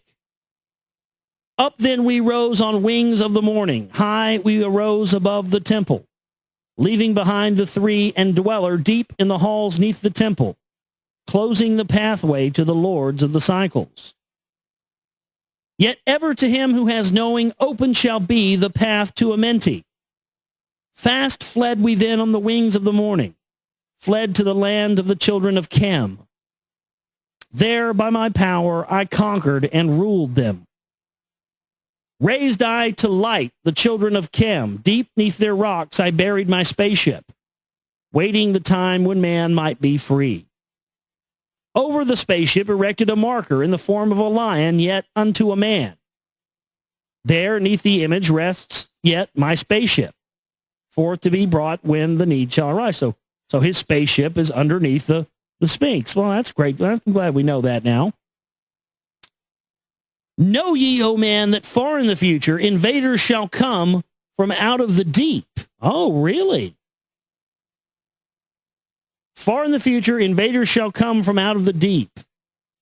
Then awake, ye who have wisdom. Bring forth my ship and conquer with ease. Deep neath the image lies my secret. Search and find in the pyramid I built. We will do that, sir. Each to the other is the keystone, each the gateway that leads into life. Follow the key I leave behind me. Seek, and the doorway to life shall be thine. Seek thou in my pyramid, deep in the passage that ends in a wall. Seek thou in my pyramid, deep in a passage that ends in a wall. That's that video I was telling you about. Seek it, and the doorway of life shall be thine. That was that video I told you guys about last week. Let me find that again. Yeah, Great Pyramid, a strange sacred door at the top half in the Queen's chamber. I saw that referenced last week in some of the tablets that we were reading from. And I'm going to drop it in the chat room again for you there. It's that green video. You have to watch it. See, that's exactly what he's talking about there. Let me read that for you again.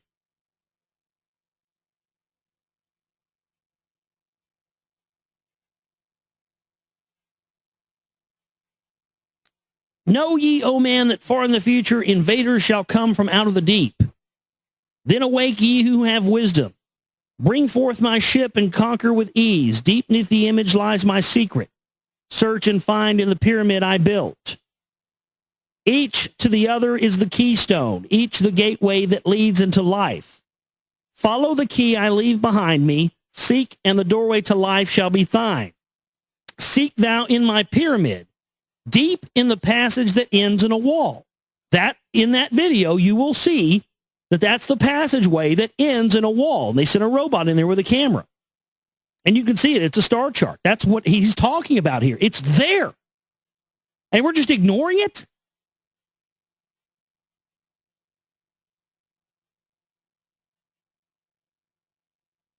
I want to figure this out. I want to make all this happen. How do we do that? Anybody got any ideas? Use thou the key of the seven, and open to thee the pathway will fall. Now unto thee I have given my wisdom. Now unto thee I have given my way. Follow the pathway. Solve thou my secrets. Unto thee I have shown the way. So that's the end of tablet number 5.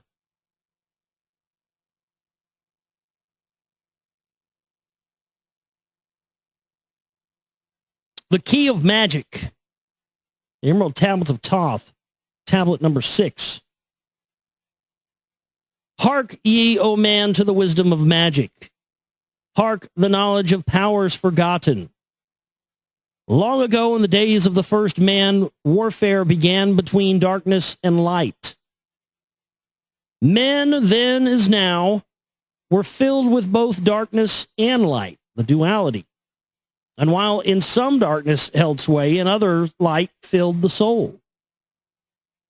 Aye, age-old in this warfare, the eternal struggle between darkness and light, fiercely is it fought all through the ages using strange powers hidden to men. Again, wow, I read this stuff, man. I'm going, George Lucas was all over this stuff before he wrote Star Wars. There's just no way he wasn't. Adepts has there been, filled with the blackness, struggling always against the light. But others there are who, filled with brightness, have ever conquered the darkness of night. Wherever ye may be in all ages and plain, surely know that ye shall know of the battle with night. Long ages ago, the sons, S-U-N-S, the sons of the morning, descending found the world filled with night. There in that past began the struggle, the age-old battle of darkness and light. Many in the time were so filled with darkness that only feebly flamed the light from the night. Some there were masters of darkness who sought to fill all with their darkness and sought to draw others into their night. Fiercely withstood they, the masters of brightness. Fiercely fought they from the darkness of night. They sought ever to tighten the fetters, the chains that bind men to the darkness of night. Used they always the dark magic, brought into men by the power of darkness. Magic then shrouded man's soul with darkness. Banded together as in order, brothers of darkness, they through the ages, antagonist they to the children of men. Walked they always secret and hidden, found yet not found by the children of men. Forever they walked and worked in darkness, hiding from the light in the darkness of night. Silently, secretly use they their power, enslaving and binding the souls of men. Unseen they come and unseen they go. Man in his ignorance calls them from below. Dark is the way of the dark brothers. They travel dark of the darkness, not of the light. Traveling over the earth, they walk through man's dreams. Power they have gained from the darkness around them to call other dwellers from out of their plane in ways that are dark and unseen by man. Into man's mind space reach the dark brothers. Around it, they close the veil of their night. There, through its lifetime, that soul dwells in bondage, bound by the fetters of the veil of the night. Mighty are they in the forbidden knowledge, forbidden because it is one with the night. Hark ye, old man, and listen to my warning. Be ye free from the bondage of night. Surrender not your soul to the brothers of darkness. Keep thy face ever turned towards the light. Know ye not, O man, that your sorrow only has come through the veil of the night? Aye, man, heed ye my warning. Strive ever upward. Turn your soul toward the light. The brothers of darkness seek for their brothers, those who travel the pathway of light. For well know they that those who have traveled far towards the sun in their pathway of light have yet another greater power to bind with darkness the children of light. Listen ye, O man, to he who comes to you, but weigh in the balance if his words be of light, because there are many who walk in dark brightness, and yet they are not children of the light. Easy it is to follow their pathway. And some, again, stuff's written by Yoda. Easy it is to follow their pathway. Easy to follow the path that they lead. But yet, oh man, heed ye my warning. Light comes to him who strives. Hard is the pathway that leads to wisdom. Hard is the pathway that leads to the light. Many shall find ye the stones in your pathway, many the mountains to climb towards the light. Yet know ye, O man, to him that overcometh, free will he be of the pathway of light. For ye know, O man, in the end light must conquer, and darkness and night be banished from light. Listen, O man, and heed ye this wisdom. Even as darkness, so is the light. When darkness is banished and all veils are rended out, there shall flash from the darkness the light. Even as exist among men the dark brothers, so there exists the brothers of light. Antagonists they are of the brothers of darkness, seeking to free men from the night. Powers they have, mighty and potent. Knowing the law, they obey the planets. They work ever in harmony and order, freeing the man's soul from the bondage of night. Secret and hidden they also walk. Known not are they to the children of men. Ever have they fought the dark brothers, conquered and conquering. Time without end, yet always light shall in the end be master, driving away the darkness of night. I, man, know ye this knowing, always beside thee walk with the children of night. Masters they of the sun power, ever unseen, yet the guardians of men. Open to all is their pathway, open to he who will walk in the light. Free are they of dark amenti, free of the halls of where life reigns supreme. Sons are they and lords of the morning, children of the light to shine among men. Like man they are, and yet they are alike, yet divided were they in the past. One have they been in oneness eternal throughout all space since the beginning of time. Up did they come in the oneness with the all one, up from the first space, formed and unformed. Given to man, they have given to man secrets, that he shall guard and protect to him from all harm. He who would travel the path of the master must be free from the bondage of night. Conquer he must the formless and shapeless. Conquer must he the phantom of fear. Knowing must he gain of all the secrets. Travel the pathway that leads through the darkness, yet before him keep the light of his goal. Obstacles great shall meet in his pathway, yet press on in the light of the sun. Hear ye, O man, the sun is the symbol of the light that shines at the end of thy road. Now to thee I give the secrets. Now to meet the dark power. Meet and conquer the fear from the night. Only by knowing can ye conquer. Only by knowing can ye have light. Now I give unto thee the knowledge, known to the masters, the knowing that conquers all the dark fears. Use this, the wisdom I give thee, master. Thou shalt be of the brothers of night.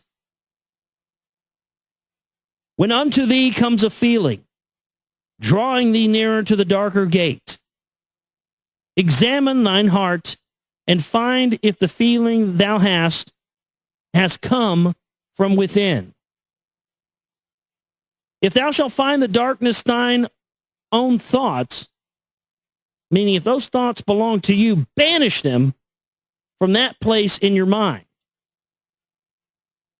Send through your body a wave of vibration, irregular first and regular second, repeating time after time until you are free from that thought.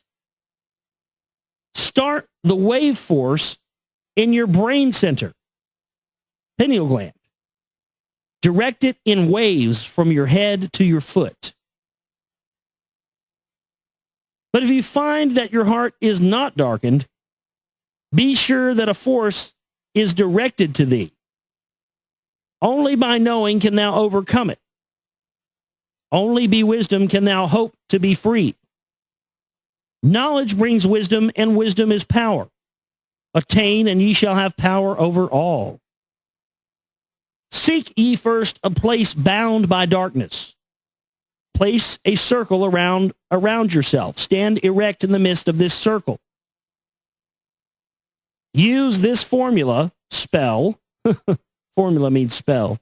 Use this formula, and you shall be free. Raise your hands to the dark space above you. Close your eyes and draw in the light.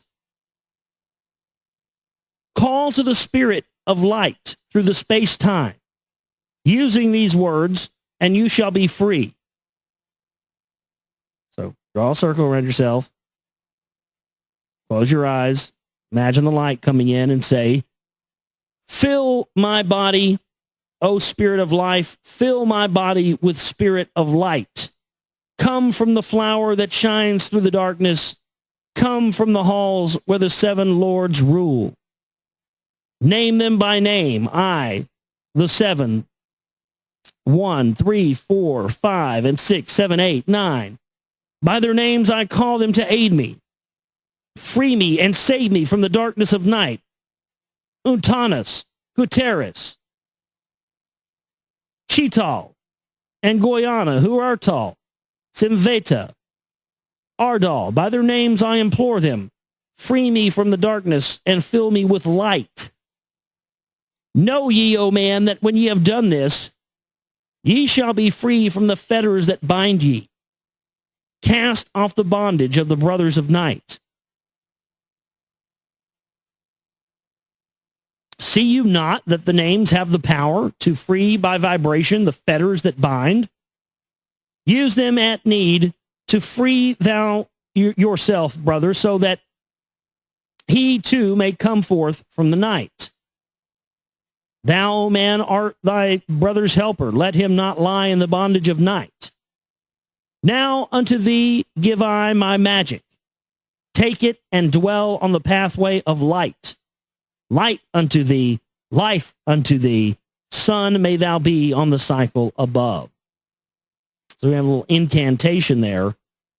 How to free yourself from the bondage of night. Pretty interesting stuff there. Wow. Man, oh man, oh man. I definitely felt some energy shift when I was reading that right now. I don't know if you felt that, but I certainly did. That was pretty powerful. Kind of go in a zone when you're reading this, man. It's strange. You're kind of like, you kind of, you really do. You kind of feel like, I don't know, you just kind of go in a trance. You're kind of on autopilot when you're reading this. It's a very interesting thing. Very interesting experience.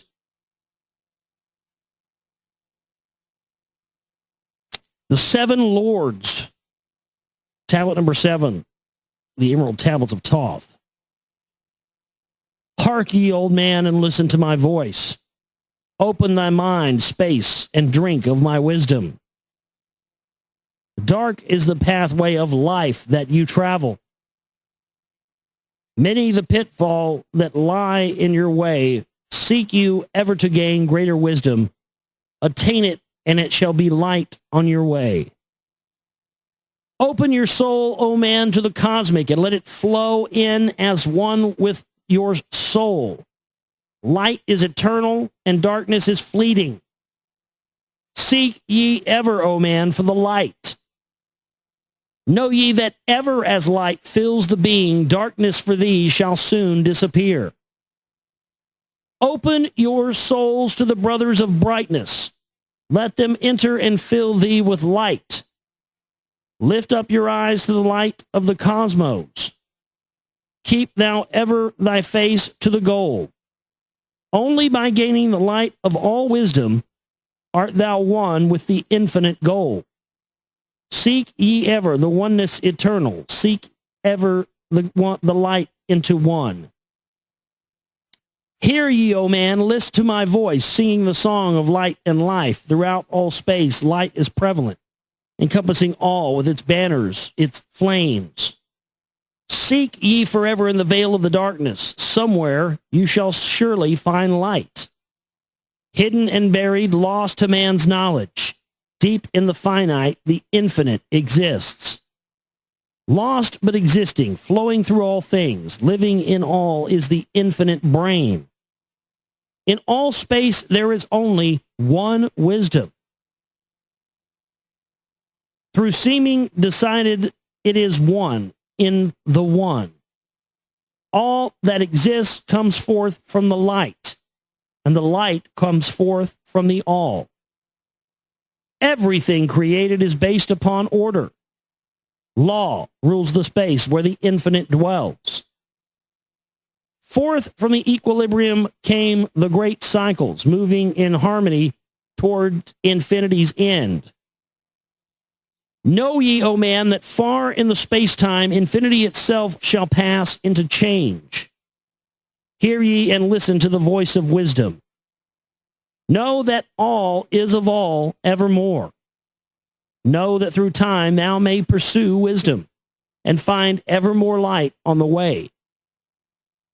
Know that through time thou may pursue wisdom and find ever more light on the way. Aye, thou shalt find that ever receding, thy goal shall elude thee from day to day. Long time ago in the halls of Amenti, I, Thoth, stood before the lords of the cycles. Mighty they in their aspects of power, mighty they in their wisdom unveiled. Notice how they keep referring to time, the cycles of time as cycles. That's what they refer to them as in Tron, the new Tron movie as well. The cycles haven't been kind to us, have they? Instead of saying the years haven't been kind to us. Led by the dweller, first did I see them, but afterwards free was I of their presence, free to enter their conclave at will. Oft did I journey down the dark pathway into the hall where the light ever grows. Learned I of the masters of cycles, wisdom brought from the cycles above. Manifest they in this cycle as guides of man to the knowledge of all. 7 are they, mighty in power, speaking these words through me to men. Time after time stood I before them, listening to words that came not with sound. They communicated telepathically. That's interesting. So etherical light beings that live inside of the earth that communicate telepathically. That sounds, very close to extraterrestrials, doesn't it? That's probably what extraterrestrials really are. They're probably just inner earth beings. When they manipulate dimensions and frequencies and they come up here and they're doing tests on us and everything else. That's probably what it is. The aliens probably don't even come from outer space. They probably come from inner space. That'd probably be the kicker of the whole thing. I'm not saying that's 100% the case. I'm just saying, if it was, it would just be like one of those things like, well, yep, I should have fucking known that. Should have expected that with, with everything else.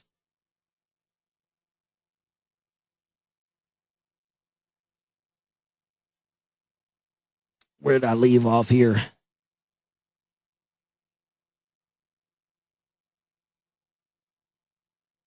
Once said they unto me, O man, wouldst thou gain wisdom? Seek for it in the heart of the flame. Wouldst thou gain knowledge of power? Seek ye it in the heart of the flame. Wouldst be one with the heart of the flame? Seek then within thy own hidden flame. Many the times spoke they to me, teaching me wisdom not of this world, showing me ever new paths to brightness, teaching me wisdom brought from above, giving knowledge of operation, learning of law, the order of all. Spoke to me again the 7, saying from beyond time that we come, O man, traveled we from beyond space-time. I, from the place of infinity's end. When ye and all of thy brethren were formless, formed forth were we from the order of all. Not as men are we, though once we too were as men. Out of the great void we were formed forth in order by law. For know ye that which is formed truly is formless, having form from only,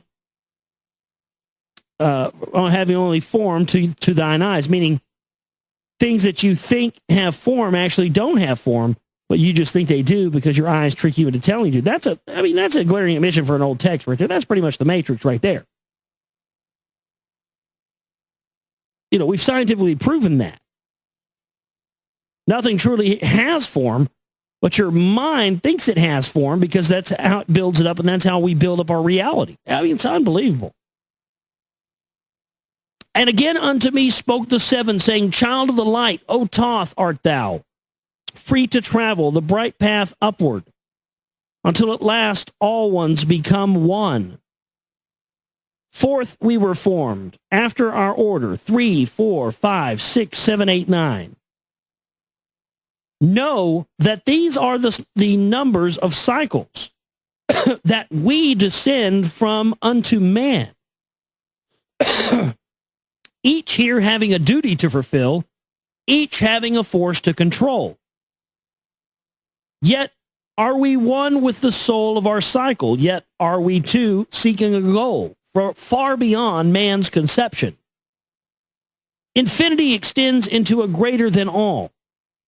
There, in a time that is yet not a time, we shall all become one with a greater than the all.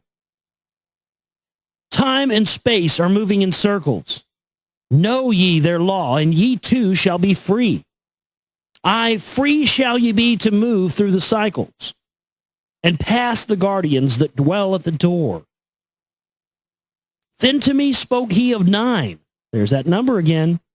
For our listener earlier, Then to me he spoke of 9, saying, Aeons and eons have I existed, knowing not life and tasting not death.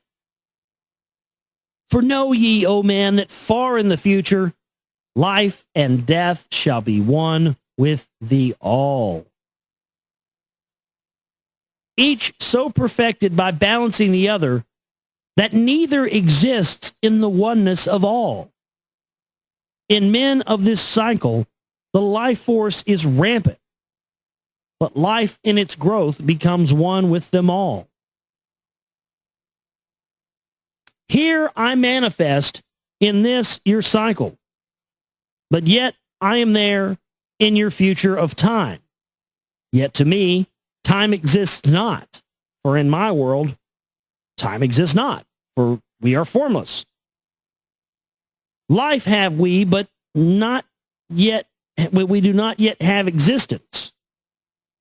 Fuller and greater and freer than thee. Yeah, these are etherical entities. They don't have physical plane bodies. You got to be real careful of those type of things. They're hucksters. They're tricksters. They'll trick you into, getting them to let them inhabit in your fucking body. That's what that sounds like. Man is a flame bound to a mountain. Right. That's what the Rosicrucians believe as well. Man is a flame bound to a mountain. Meaning our soul is a fire that burns, and the life force, the energy burns within us. And if you try to burn down a mountain with fire, you're not going to get very far. But we in our cycle shall ever be free. Know ye, O man, that when ye have progressed into the cycle that lengthen above, life itself will pass to the darkness, and only the essence of your soul shall remain. Then to me spoke the Lord of the 8, saying, all that ye know is but part of a little. Not as yet have you touched on the great. Far out in space where light being supreme came I into the light. I told you they were light beings. Formed was I also, but not as you are. Body of light was my formless form formed. Know I not life, and know I not death, yet master am I of all that exists. Seek you to find the path through the barriers. Travel the road that leads to the light. Spoke again to me the 9, saying, seek ye to find the path to beyond. Not impossible it is to grow to a consciousness above. For when 2 have become 1, and 1 has become the all, know ye the barrier has lifted, and ye are made free of the road. Grow thou from form to the formless. Free may thou be of the road. Thus through the ages I listened, learning the way to the all. Now lift I my thoughts to the all thing. Listen ye and hear when it calls. O light, all-pervading, one with the all and all with the one, flow thou to me through the channel. Enter thou so that I may be free. Make me one with the all soul, shining from the blackness of night. Let me be of all space-time, free from the veil of the night. I, a child of light, command, free from the darkness to be. Formless am I to the light soul, formless, yet shining with light. Know I the bonds of the darkness must shatter and fall before light. Now give I this wisdom. Free may you be, O man, living in light and in brightness. Turn not your face from the light. The soul dwells in realms of brightness. Ye are a child of the light. Turn thy thoughts inward, not outward. Find thou the light soul within. Know that thou art the master. All else is brought from within. Grow thou to realms of brightness. Hold thou thy thought on the light. Know thou art one with the cosmos, a flame and a child of the light. Now to thee I gave warning. Let not the thought turn away. Know that the brightness flows through the body, and turn not to the dark brothers, that comes from the brothers of black. But keep thy eyes ever lifted, and thy soul in tune with the light. Take you this wisdom and heed it. Listen to my voice and obey. Follow the pathway to brightness, and thou shalt be one with the way.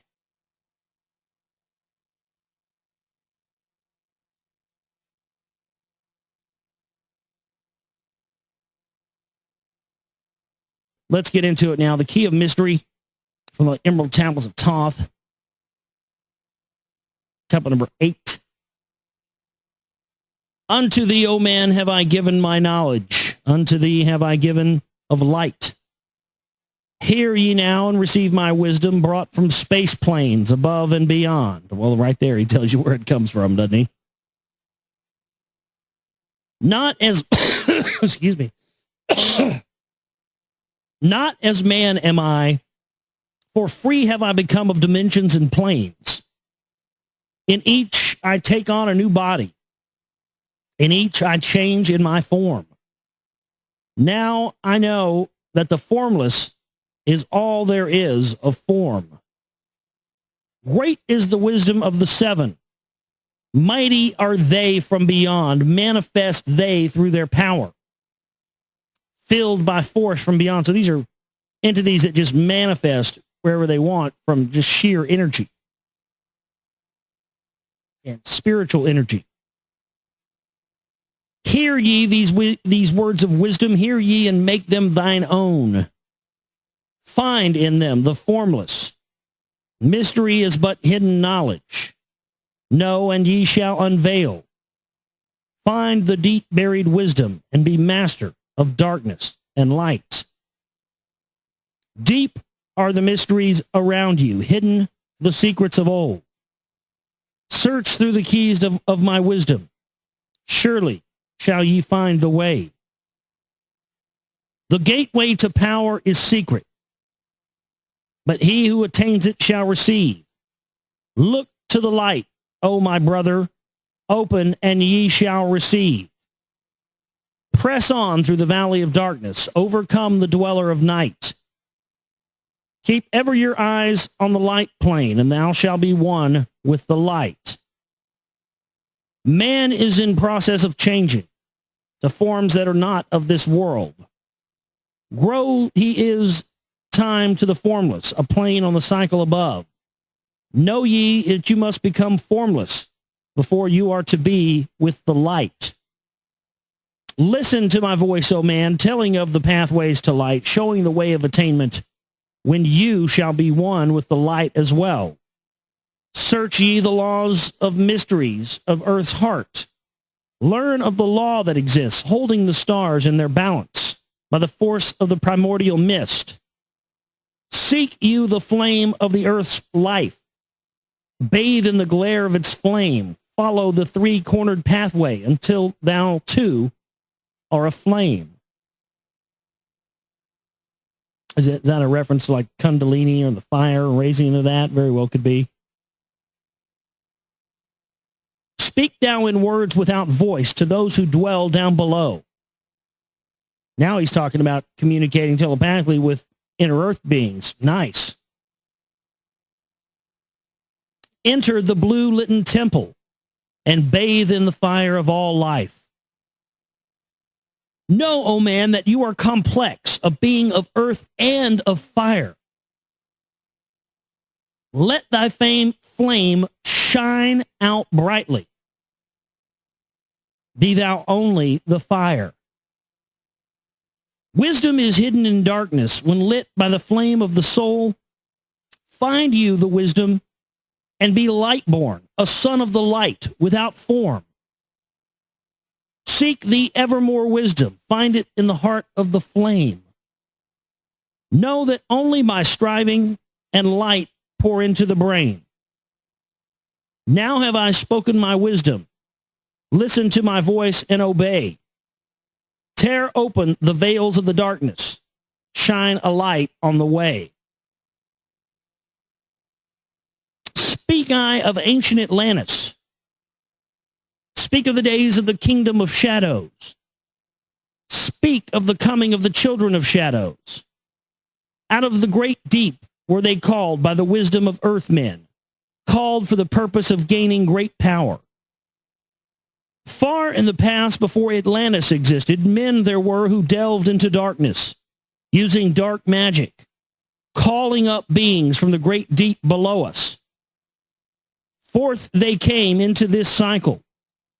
Formless were they of another vibration, existing unseen by the children of earthmen. These are spirits or demons. Only through blood could they have formed being. Only through man could they live in the world. In ages past, they were conquered by masters, driven below to the place whence they came, but some there were who remained hidden in spaces and planes unknown to man. They lived in Atlantis as shadows, but at times they appeared among men. Aye, when blood was offered, they came to dwell among men. These sound like macrobes or oversouls, or somebody asked me if the archons were the same as the oversouls or the microbes. I just don't know for sure. Sounds to me like it could be, but I don't know. In the form of man, they amongst us, but only to sight were they as are men. Serpent-headed, when the glamour was lifted, but appearing to man as men among men. Well, that's a fucking reptilian shapeshifter right there if I ever heard it. When the glamour was lifted, when they took the makeup off, he's a serpent head underneath there, appearing to be a man under men, crept they into the councils. My God, that's unbelievable. This is actually talking about shapeshifters infiltrating councils and government and using black magic to do this. Wow. Yeah, I didn't know this was in here. I mean, that's a glaring thing right there. I mean, that makes me all the more interested in the alleged 2 tablets they say we're not ready for, or we can't handle. Man, how do we get our hands on that? In the form of man, they amongst us, but only to sight were they as men. So only when you looked at them, only to sight were they as men. Only when you looked, I didn't get that the first time. When you looked at them, you thought they were a man. But when you take all that away, they were serpent-headed underneath. That's a shapeshifter. There's no question. They crept into the councils, taking forms that were like unto men, slaying by their arts the chiefs of the kingdoms, taking their form and ruling over man. So they went in and slaughtered the chiefs and the rulers and made themselves look like them and assumed total control. That doesn't sound too far off to the truth. Historically, as far as my research shows, I mean, really, to trace back these bloodlines and how these, looking at Merovingius, Meravi, and oh man, that's just a little unbelievable right there. That this is, coming from ancient texts or ancient tablets. That's really hard to believe. I'm not saying I don't believe it. I'm just saying that's just unbelievable stuff.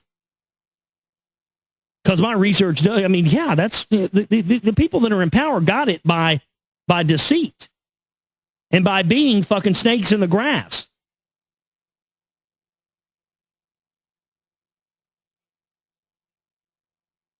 Only by magic could they be discovered. Only by sound could their faces be seen. Only by sound. So certain frequencies must allow you to be able to see what these shapeshifters really look like. That's interesting. I always thought that may be the case. Sought they from the kingdom of shadows to destroy man and rule in his place. But know ye the masters were mighty in magic and able to lift the veil from the face of the serpent and able to send him back to his place. But see, we don't have as many powerful magicians working in the light in these days, so that's why the serpents have been able to take over. They haven't had any competition. That's why they've kept this information and this secret knowledge hidden from us so well, folks. That's your explanation right there. Came they to man and taught him the secret, the word that only a man can pronounce. Swift then they lifted the veil from the serpent and cast him forth from the place among men. Yet beware, the serpent still liveth. In a place that is open at times to the world, unseen they walk among there, in places where the rites have been said. Again, as time passes onward, shall they take the semblance of men. Called may they be by the master, who knows the white or the black. But only the white master may control and bind them while in the flesh. So only someone who's working for for white magic and not black magic can bind these shapeshifters while they're in the flesh and expose them for what they are. Seek not the kingdom of shadows, for evil will surely appear. For only the master of brightness shall conquer the shadow of fear. Let me say that one more time. That's a great... I got to get... Jamie, if you're listening on an archive later, you got to work that into a song. Seek not the kingdom of shadows, for evil will surely appear. For only the master of brightness shall conquer the shadow of fear. Know ye, O my brother, that fear is an obstacle great. Be master of all in the brightness. The shadow will soon disappear. Hear ye and heed my wisdom. The voice of light is clear. Seek not the valley of shadow, and light will only appear. Listen ye, O man, to the depth of my wisdom. Speak I of knowledge hidden from man. Far have I been on my journey through space-time, even to the end of space of this cycle. I glimpsed the hounds of the barrier, lying in wait for he who would pass them. In that space where time exists not, faintly I sensed the guardians of the cycles. Move they only through the angles. Free are they not from the carved dimensions. Strange and terrible are the hounds of the barrier. Follow they consciousness to the limits of space. Think not to escape by entering your body, for follow they fast the soul through angles. Only the circle will give you protection and save you from the claws of the dwellers in angles. Once in a time past, I approached their great barrier and saw on the shores where time exists not the formless forms of the hounds of the barrier. I, hiding in the mist beyond time, I found them. And they, scenting me afar off, raised themselves and gave the great bell cry that could be heard from cycle to cycle. As I moved through space toward my soul, that's interesting, cycle to cycle. It's a frame of time they refer to in Tron. And more evidence we're actually living in the Matrix.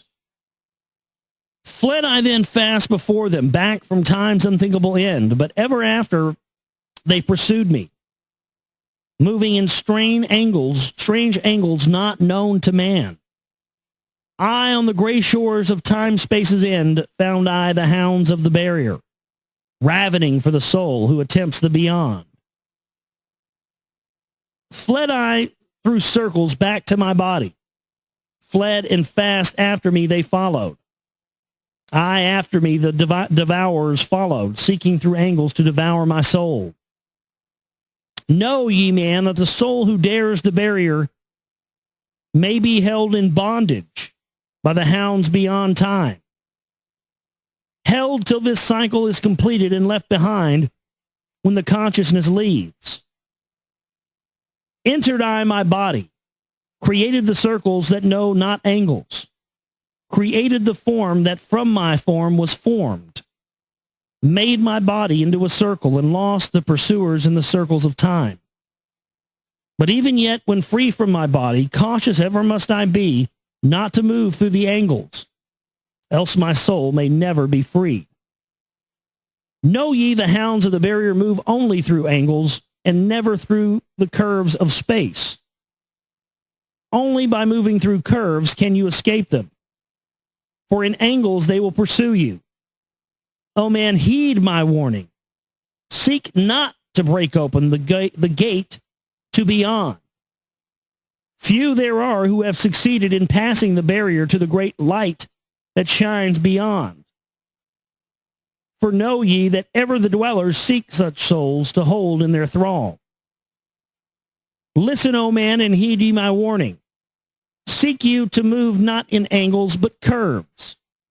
And if while free from the body, you hear the sound of like the bay of a hound, ringing clear and bell-like through your being, flee back to your body through circles. Penetrate not the mists before. When thou hast entered the room thou hast dwelt in, use thou the cross and the circle combined. Open your mouth and use your voice. Utter the word, and thou shalt be free. Only the one who of light has the fullest can hope to pass by the guards of the way. And then must he move through the strange curves and angles that are formed in direction not known to man. Listen, O man, and heed you my warning. Attempt not to pass the guards on the way. Rather, you should seek to gain thine own light and make yourself ready to pass on the way. Light is the ultimate end, O my brother. Seek and find ever the light on the way. So that's the end of that tablet. Next time we'll get into the key to freedom of space. Tablet number 9 of the Emerald Tablets of Thoth. Excellent stuff there. Shapeshifters.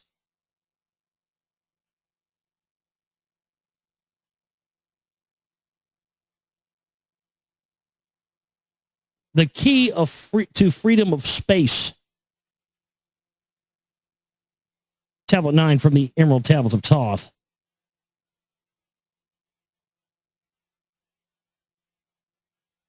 List ye, O man, hear ye my voice. Teaching of wisdom and light in this cycle. Teaching ye how to banish the darkness. Teaching ye how to bring light into thy life. Seek ye, O man, to find the great pathway that leads to eternal life as a sun, S-U-N. Draw ye away from the veil of darkness. Seek to become a light in the world. Make of thyself a vessel for light, a focus for the sun of this space. Lift thou thine eyes to the cosmos. Lift thou thine eyes to the light. Speak in the words of the dweller, the chant that calls down the light. Sing thou the song of freedom. Sing thou the song of the soul. Create the high vibration that will make thee one with the whole. Blend all thyself with the cosmos. Grow into one with the light. Be thou a channel of order, a pathway of law to the world. Thy light, O man, is the great light, shining through the shadow of flesh. Free must thou rise from the darkness, before thou art one with the light. Shadows of darkness surround you. Life fills you with its flow, but know, O man, that you must arise and go forth from your body, far to the plains that surround you, and yet are one with you as well. Look all around you, O man. See your own light reflected. Aye, even in the darkness around you, your own light pours forth from the veil. Seek you for wisdom always. Let not your body betray you. Keep in the path of the light wave. Shun the darkened way. Know that wisdom is lasting, existing since the all-soul began, creating harmony by the law that exists in the way. Listen, O man, to the teachings of wisdom. Listen to the voice that speaks of past time. I shall tell thee knowledge forgotten. Tell you of wisdom hidden in past time, lost in the midst of darkness around me. Know, man, that you are the ultimate of all things. Only the knowledge of this is forgotten, lost when man was cast into bondage, bound and fettered by the chains of the darkness. This is talking about when our souls were entrapped in these material plane meat suits. That's what he's referring to here. Because understand this, if you don't understand anything else, we are spiritual beings, souls that are entrapped in these bodies. It's spiritual enslavement. If you don't know anything else, you need to know that. Long ago, I cast off my body, wandered I, free, through the vastness of the ether. I circled the angles that hold man in bondage. Know, O man, that you are only a spirit. The body is nothing. The soul is the all. Let not your body be a fetter. Cast off the darkness and travel in light. Cast off your body, O man, and be free, truly a light that is one with the light. When you are free from the fetters of darkness and travel in space as the son of the light, then you shall know that space is not boundless, but truly bounded by angles and curves. Know ye, O man, that all that exists is only an aspect of greater yet things to come.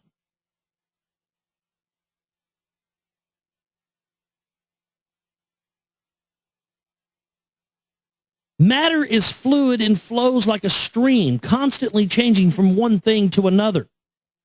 All through the ages has knowledge existed. Never has it been changed, though buried in darkness. Never has it been lost, although forgotten by man. Know you that throughout the space that you dwell in, others are as great as your own, interlaced through the heart of your matter, yet separate in a space of their own. Once in a time long forgotten, I, Thoth, opened the doorway and penetrated into the other spaces and learned of the secrets concealed. Deep in the essence of matter are many mysteries concealed. 9 are the interlocked dimensions, and 9 are the cycles of space. 9 are the diffusions of consciousness, and 9 are the worlds within worlds. 9 are the lords of the cycles that come from above and below. Space is filled with concealed ones, for space is divided by time. Seek you the key to the time-space, and you shall unlock the gate. Know that throughout the time-space, consciousness surely exists. Though from our knowledge it is hidden, yet still forever it exists. The key to the worlds within 3 are found only within, for man is the gateway of mystery and the key that is one with the one.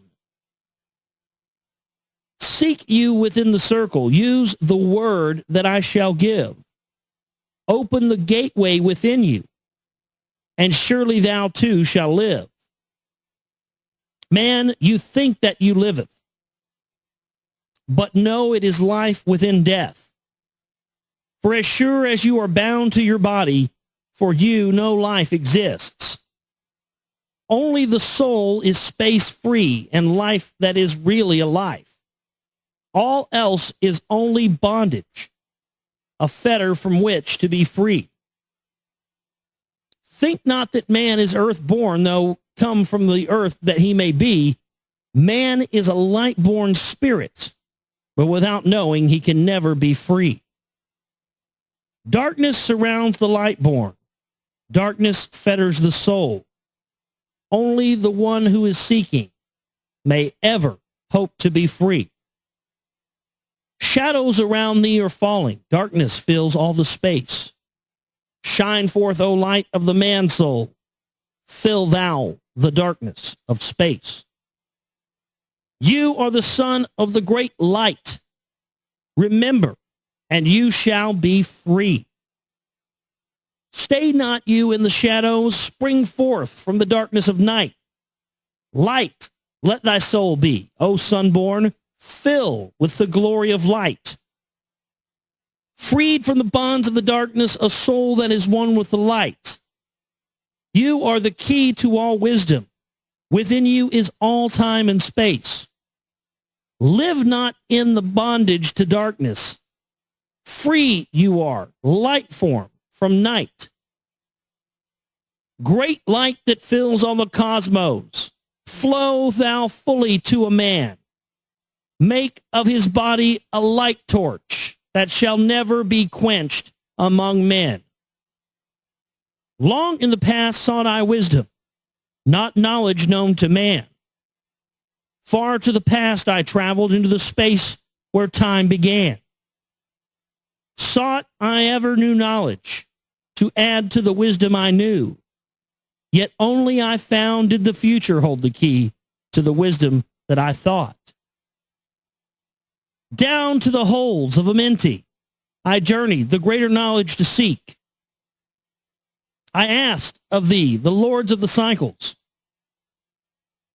the way to the wisdom I sought. I asked the lords this question: where is the source of the all? Answered in tones that were mighty, the voice of the Lord of the Nine said, free thy soul from thy body and come forth with me to the light. Forth I came from my body, a glittering flame in the night. I stood before the Lord, bathed in the fire of life.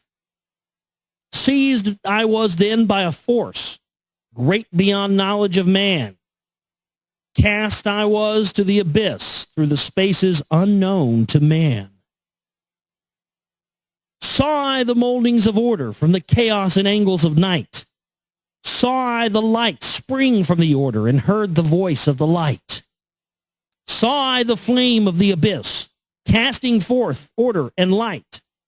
Saw order spring out of chaos, saw light giving forth life. Then I heard the voice, hear thou and understand. The flame is the source of all things, containing all things in potentiality. The order that sent forth light is the word from the word come life and the existence of all. There it is, the word. In the beginning there was the word. You can cross-reference that with Manly P. Hall's work and the Kabbalistic keys to the creation of humanity. Everything, you can actually, when you learn this language, this ancient Kabbalistic language that was brought here by extraterrestrials, the true magi, a person, a true ascended master, you could actually begin to create physical matter using, in calling anything into creation using only frequencies and vibrations in the word, the spoken word.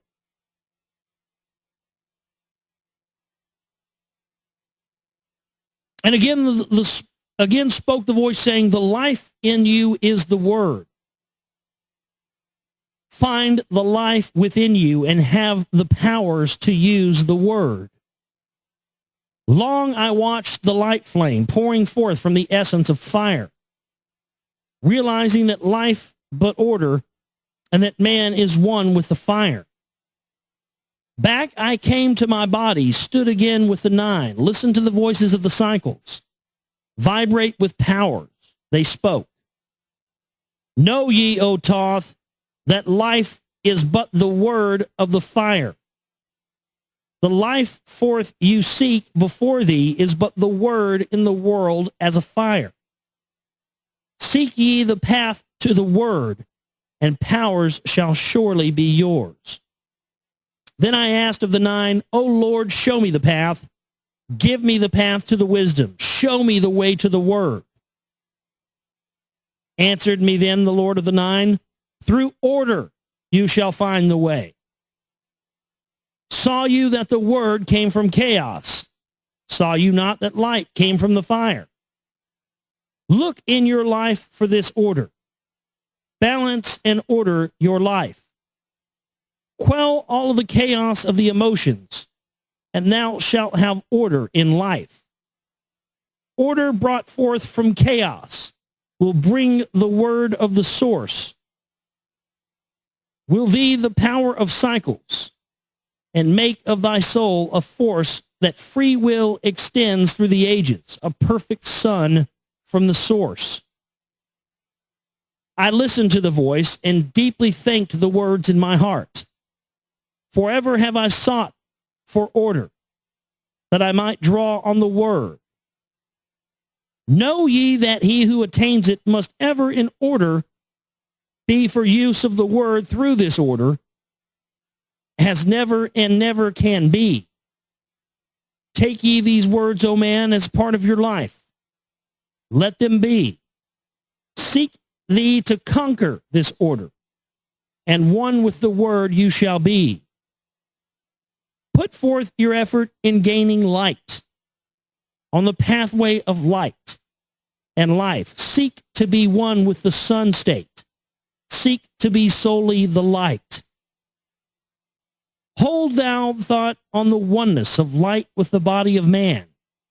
Know that all is order from chaos, born into light. So that's the end of tablet number 9, the Emerald Tablets of Thoth. Amazing stuff there.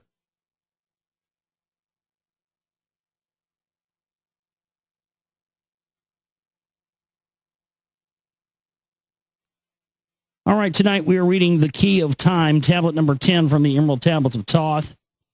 I'd like to get into that for you now without further ado. Listen ye, oh man. See, I want to be clear. Some of this stuff, it's like, it's old-timey speak, so I'm altering a little bit, kind of like what I did when I read Gods of Eden or Lost Book of Enki, stuff like that, so make it translate a little bit better, Listen ye, O man, take of my wisdom. Learn of his deep hidden mysteries of space. Learn of the thought that grew in the abyss, bringing order and harmony in space. Know you, O man, that all exists has being only because of the law. Know ye the law, and ye shall be free. Never be bound by the fetters of night. Far through strange spaces have I journeyed into the depth of abyss of the time, until in the end all was revealed. Know ye that mystery is only mystery, when it is knowledge unknown to man. When ye have plumbed the heart of all mystery, knowledge and wisdom will surely be yours. Seek you and learn that time is the secret, whereby you may be free of this space. Time is the secret whereby you may be free of this space. Yeah, or learning that time is an illusion and a construct that we create and is created by our brains. Long have I sought wisdom, and shall seek of eternity's end, for know that ever before me receding shall move the goal I seek to attain. Even the lords of the cycles know that they have not yet reached the goal. For with all their wisdom, they know that truth ever grows. Once in a past time, I spoke to the dweller and asked of the mystery of time and space, and asked him the question that surged in my being, saying, O Master, what is time? Then he spoke to me, the Master, and he said, Know ye, O Thoth, in the beginning there was void and nothingness, a timeless, spaceless nothingness. And into the nothingness came a thought, purposeful, all-pervading, and it filled the void. There existed no matter, only force, a movement, a vortex or vibration of the purposeful thought that filled the void. And I questioned the Master, saying, Was this thought eternal? And the dweller answered me, saying, In the beginning there was eternal thought, and for thought to be eternal, time must exist. So into the all-pervading thought grew the law of time. Time which exists through all space, floating in a smooth, rhythmic movement that is eternally in a state of fixation. Time changes not, but all things change in time. For time is the force that holds events separate, each in its own proper place. Time, time is not in motion, but we move through time as your consciousness moves from one event to another. Yes, my time yet exists all in all, in eternal one existence.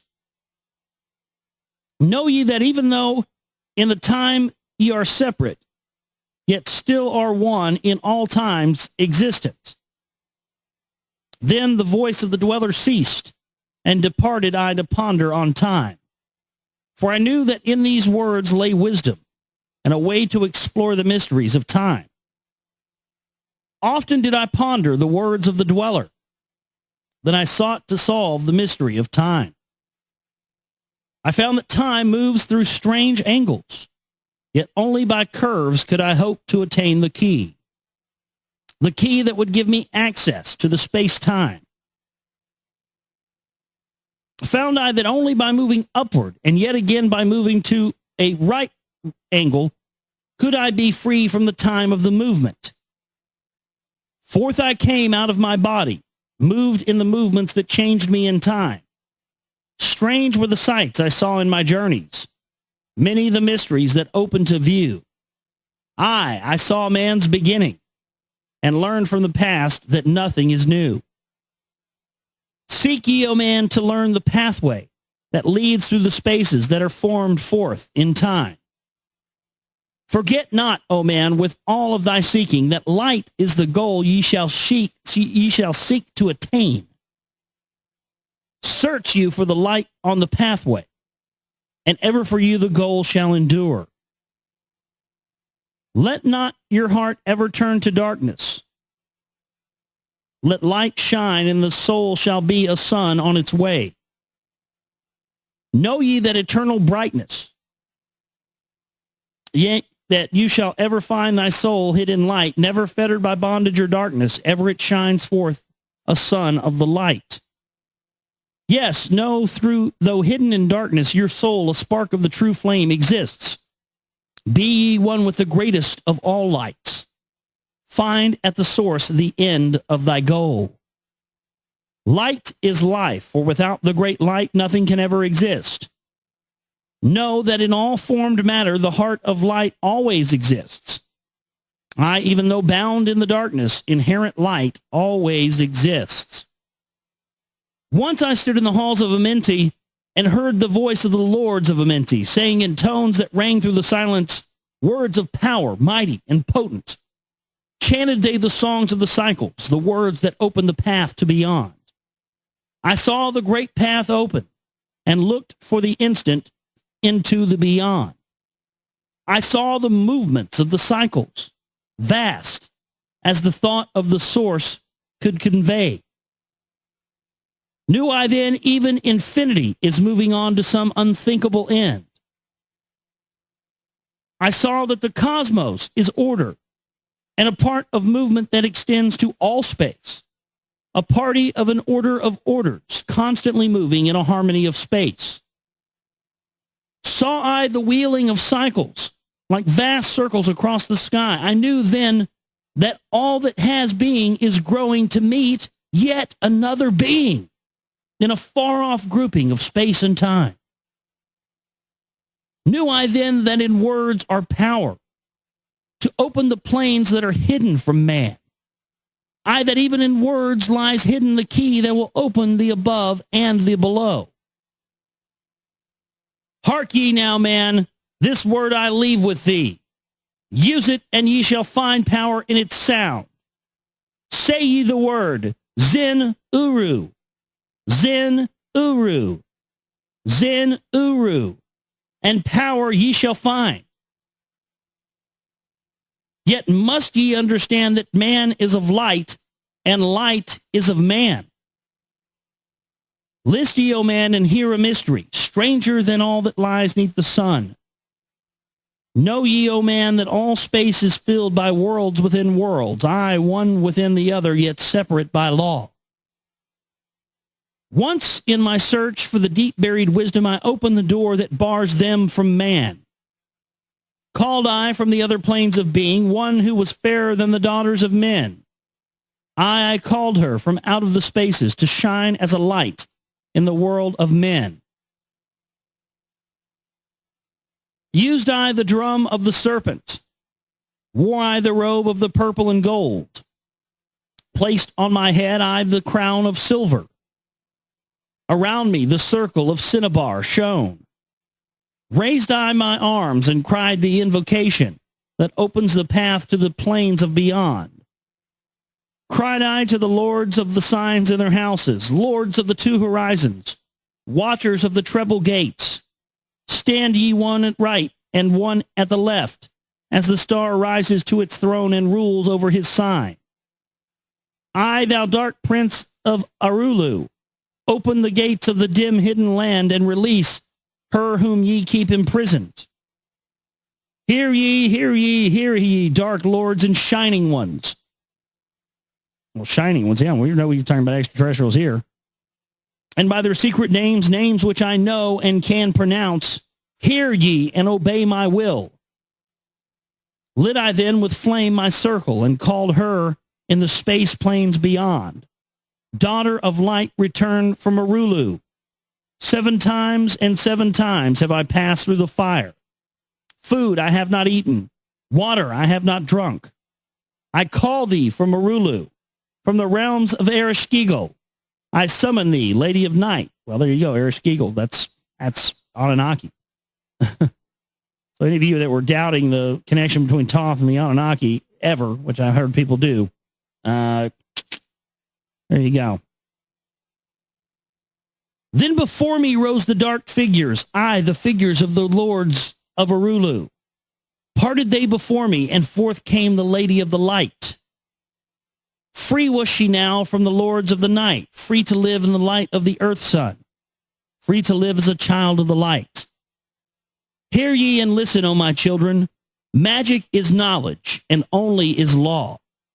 Be not afraid of the power within thee, for it follows law as the stars in the sky. Know ye that to be without knowledge, wisdom is magic and not of the law. But know ye that ever ye by your knowledge can approach closer to a place in the sun. List ye, my children, follow my teaching.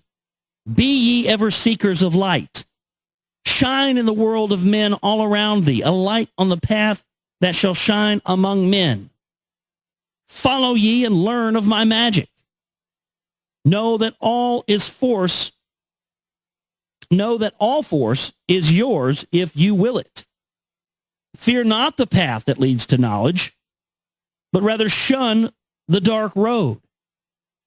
Light is yours, O man, for the taking. Cast off the fetters, and thou shalt be free. Know that your soul is living in bondage, fettered by fears that hold you enthralled. Open thy eyes and see the great sunlight. Be not afraid of all, for all is your own. Fear is the lord of the dark Arulu, to he who never faced the dark fear. Know that fear has an existence created by those who are bound by their fears. Shake off the bondage, O children, and walk in the light of the glorious day. Never turn your thoughts to the darkness, and surely you shall be one with the light. Man is only what he believeth, a brother of darkness or a child of the light.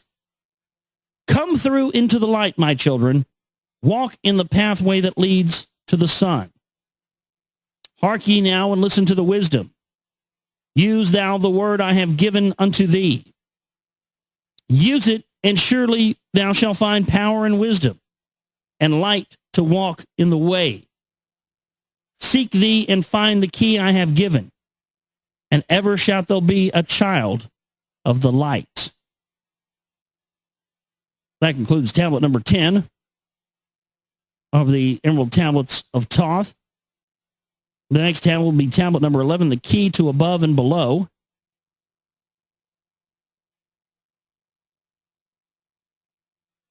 The Emerald Tablets of Thoth for you tonight, the key to above and below. Tablet number 11. Hear ye and listen ye, O children of Chem. to the words that I give that shall bring ye to the light. You know, O men, that I knew your fathers, your fathers in a long time ago. Deathless have I been throughout all the ages, living among you since your knowledge began. Leading you upward to the light of the great soul have I ever striven, drawing you from out of the darkness of night.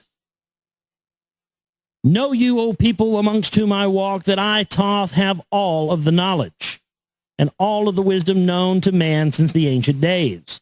I'd be a little skeptical of anybody that says that, but hey, it's Thoth. Maybe he does. Maybe he's an Anunnaki. Maybe he does. All the wisdom known to man. Yeah, I'd buy that. Not all the wisdom in the known universe. He's not making that kind of a big claim. Okay, fair enough. Well, maybe he does. Keeper have I been of the secrets of the great race, holder of the key that leads into life. Bringer up have I been to you, O my children, even from the darkness of the ancient days. Listen you now to the words of my wisdom. Listen you now to the message I bring. Hear you now the words I give you, and you shall be raised from the darkness to the light. Far in the past, when I first came to you, found I you in the caves of rocks. I lifted you by my power and wisdom, until you did shine as men among men. I found you without any knowing. Only a little were you raised beyond beasts. Fanned I ever the spark of your consciousness, until at last you flamed as men. Now shall I speak to your knowledge, ancient beyond the thought of the race. Know you that we of the great race had and have knowledge that is more than man's. Wisdom we gained from the star-born races. Wisdom and knowledge far beyond man. Down to us had descended the masters of wisdom, as far beyond us as I am from thee. Listen you now while I give you the wisdom. Use it, and you shall be free. Know that in the pyramid that I built are the keys that show all the way of life. Draw a line from the great image that I built. That would be the Sphinx. To the apex of the pyramid, built as a gateway. You guys taking notes on this? Get a pen. Somebody hadn't done this already. I'm sure they have, but we'll get somebody to do it too. You got that pen yet? All right, get something to write on. Okay, draw a line from the great image I builded, which is the Sphinx. Draw a line from the Sphinx to the apex of the pyramid built as a gateway. Draw another opposite line in the same angle and direction. Dig there and find that which I have hidden. You shall find the underground entrance to the secrets hidden before you were men. Now ye, I know the mystery of the cycles that move in movements that are strange to the finite. For infinite are they beyond knowledge of man. Know ye that there are 9 of the cycles, 9 above and 14 below, moving in harmony to the place of joining that shall exist in the future time. Know you that the lords of the cycles are units of consciousness sent from the others to unify this with the all. Highest are they of the consciousnesses of all the cycles working in harmony with the law. Know that they in time will all be perfected, having none above and none below, but all one in a perfected infinity, a harmony of all in the oneness of all. Deep beneath the earth's surface in the halls of Amente sit the 7, the lords of the cycles. I and another, the Lord from below. Yet know thee that in infinity there is neither above nor below, but ever there is and ever shall be, oneness of all when it is all complete. Often have I stood before the lords of the all, often at the front of their wisdom, and have drunken and filled both my body and soul with their light. spoke they to me and told me of the cycles and the law that gives them the means to exist. I spake to the great Lord of Nine, saying, O Thoth, great are ye among earth children, but mysteries exist of which you know not. You know that you came from a space-time below this, and you know that you shall travel to a space-time beyond. But little you know of the mysteries within them. Little you know of the wisdom beyond. Know you that you as a whole in this consciousness are only a cell in the process of growth. The consciousness below thee is ever expanding in different ways from those known to you. Though in space-time below you, is ever growing in ways that are different from those that were a part of the ways of your own. Know that it grows as a result of your growth, but not in the same way that thou didst grow. The growth that thou had and have in the present have brought into being a cause and effect. No consciousness follows the path of those before it, else all would be repetition and in vain. Each consciousness in the cycle it exists in follows its own path to the ultimate goal. Each plays its part in the plan of the cosmos. Each plays its part in the ultimate end. The farther the cycle, the greater its knowledge and ability to blend the law of the whole. Know you then in the cycles below us are working the minor parts of the law, while we of the cycle that extends to infinity take care of the striving and build the greater law. Each of his own part to play in the cycles, each has his own work to complete in his way. The cycle below you is not yet below thee, but only formed for a need that exists. For know that you that in the fountain of wisdom that sends forth the cycles is eternally seeking new powers to gain. Ye know that knowledge is gained only by practice, and wisdom comes forth only from knowledge. And thus are the cycles created by law. Means are they for gaining of knowledge, for the plane of law that is the source of all. The cycle below is not truly below, but only different in space and in time. The consciousness that is working there are testing lesser things than those that you are. And know, just as you are working on a greater, so above you there are those who are working as ye on yet other laws. He's talking about different dimensions. The difference that exists between the cycles is only inability to work within the law. We who have been in cycles beyond thee are those who first came forth from the source and have in the past or through time and space gained the ability to use the laws of the greater that are far beyond the conception of man. Nothing there is that is really below thee, but only a different operation of law. Look thee above or below you. The same shall you find, for all is a part of the oneness that is at the source of the law. The consciousness below thee is part your own and a part of own as we are a part of yours.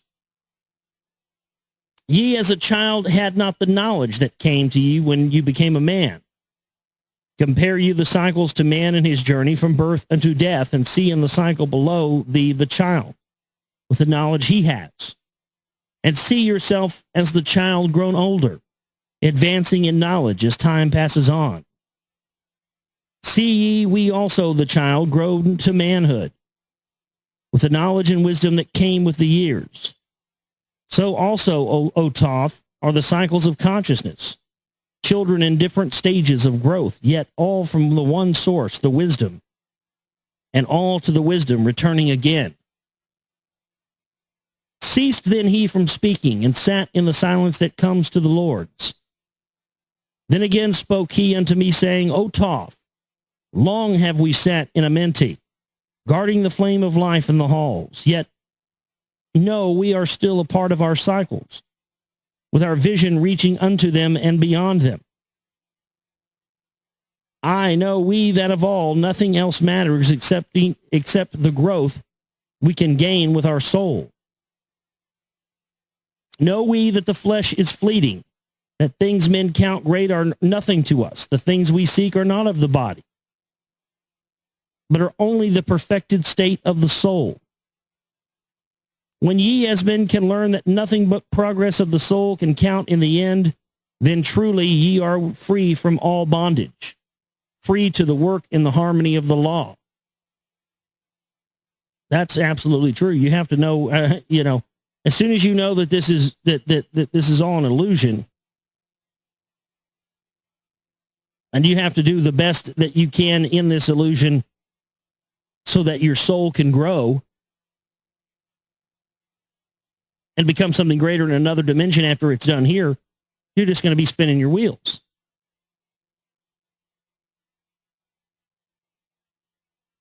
Know, O man, that you should aim at perfection, for only thus can you attain the goal.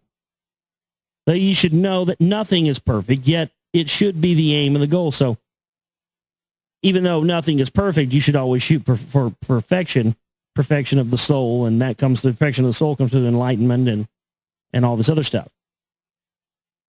Ceased again the voice of the nine, and into my consciousness the words had sunk. Now seek I evermore wisdom, that I may be perfected in the law with the all.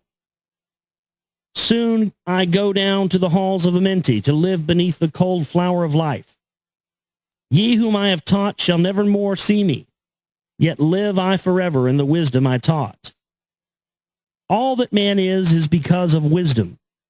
All that he shall be is the result of his cause. Listen ye now to my voice, and become greater than common man. Lift your eyes upward. Let light fill your being. Be thou ever children of light. Only by effort shall you grow upward to the plane where the light is the all of the all. Be you the master of all that surrounds you. Never be mastered by the effects of your life. Create more than ever perfect causes, and in time thou shalt be a son of the light. Let your soul soar free ever upward, free from the bondage and the fetters of night. Lift your eyes to the sun in the sky space. For you, let it be a symbol of life. Know that you are the greater light, perfect in your own sphere, when you are free. Look not ever into the blackness. Lift up your eyes to the space above. Free, let your light flame upward, and you shall be called a child of the night.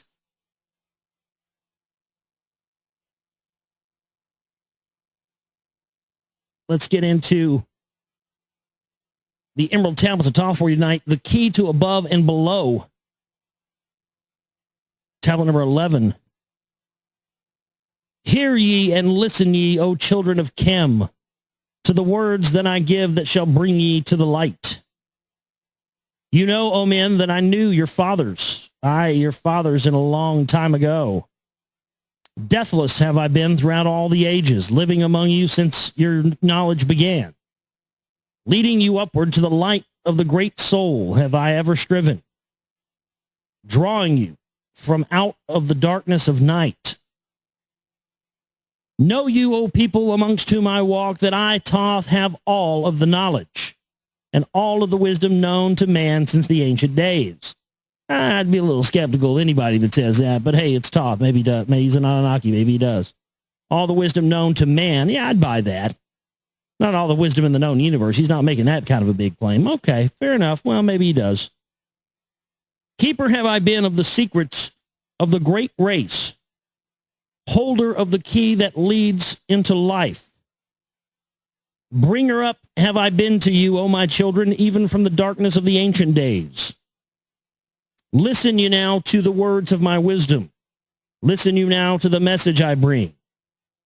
Hear you now the words I give you, and you shall be raised from the darkness to the light.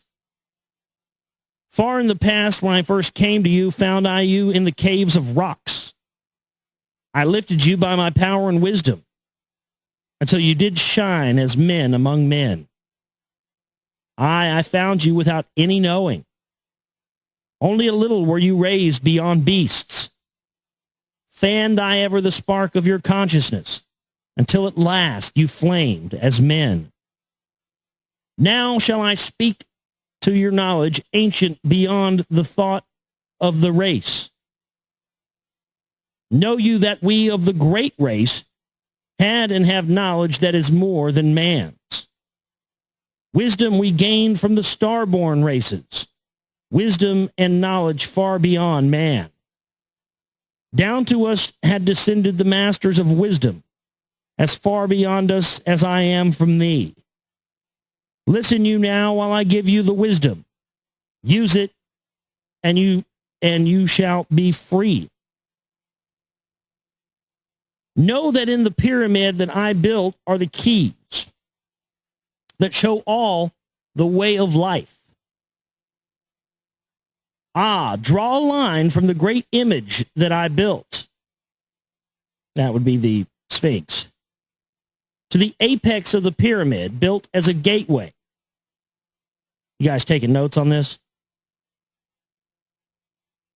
Get a pen.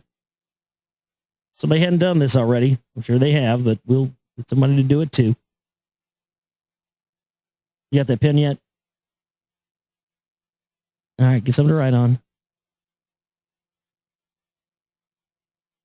Okay, draw a line from the great image I builded, which is the Sphinx. Draw a line from the Sphinx to the apex of the pyramid built as a gateway.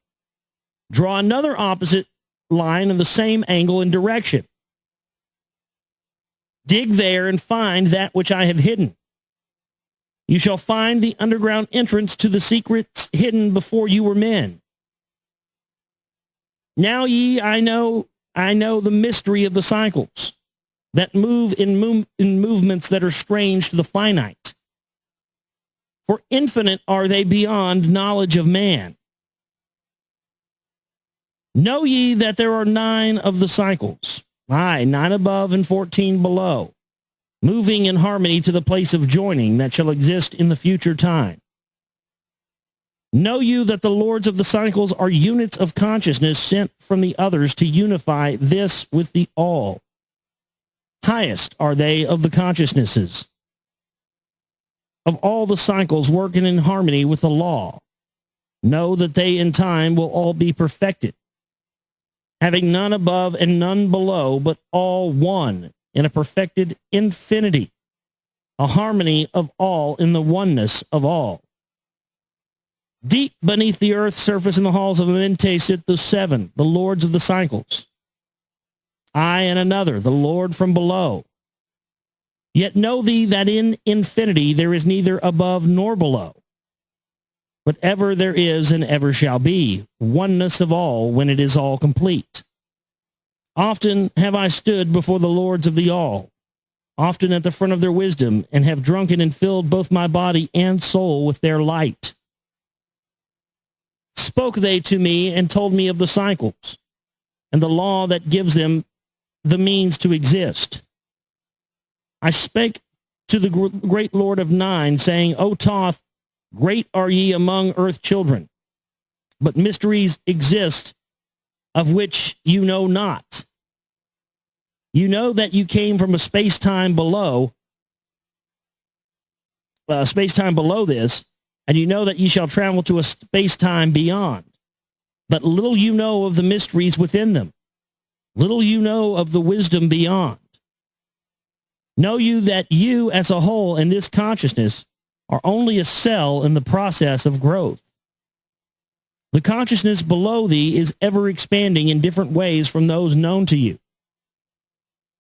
I, though in space-time below you, is ever growing in ways that are different from those that were a part of the ways of your own.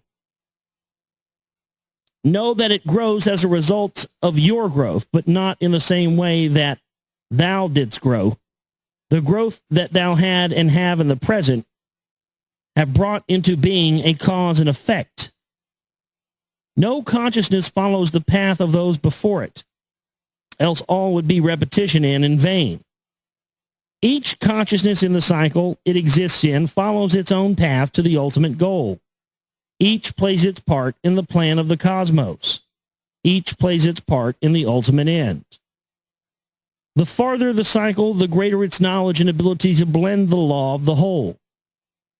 Know you that in the cycles below us are working the minor parts of the law, while we of the cycle that extends to infinity take care of the striving and build the greater law. Each of his own part to play in the cycles, each has his own work to complete in his way. The cycle below you is not yet below thee, but only formed for a need that exists.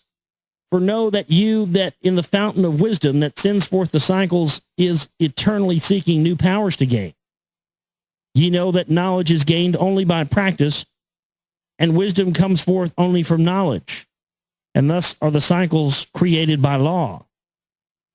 Means are they for gaining of knowledge, for the plane of law that is the source of all. The cycle below is not truly below, but only different in space and in time. The consciousness that is working there are testing lesser things than those that you are. And know, just as you are working on a greater, so above you there are those who are working as ye on yet other laws. He's talking about different dimensions. The difference that exists between the cycles is only inability to work within the law.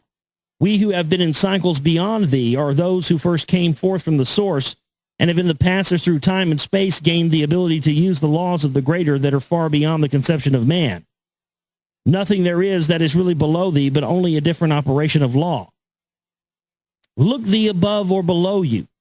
The same shall you find, for all is a part of the oneness that is at the source of the law. The consciousness below thee is part your own and a part of own as we are a part of yours.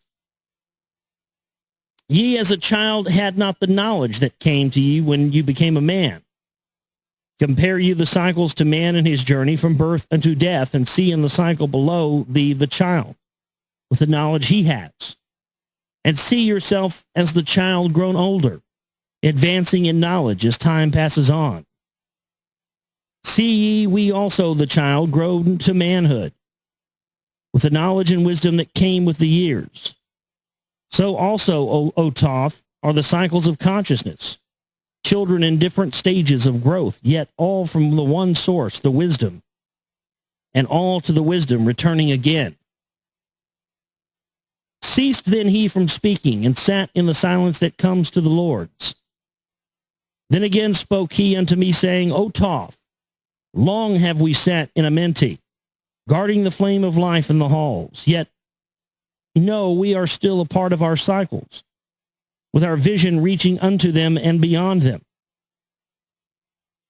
I know we that of all nothing else matters except the growth we can gain with our soul.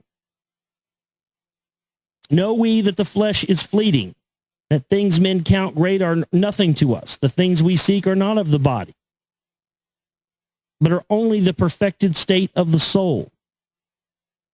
When ye as men can learn that nothing but progress of the soul can count in the end, then truly ye are free from all bondage, free to the work in the harmony of the law. That's absolutely true. You have to know, as soon as you know that this is that this is all an illusion, and you have to do the best that you can in this illusion so that your soul can grow and become something greater in another dimension after it's done here, you're just going to be spinning your wheels.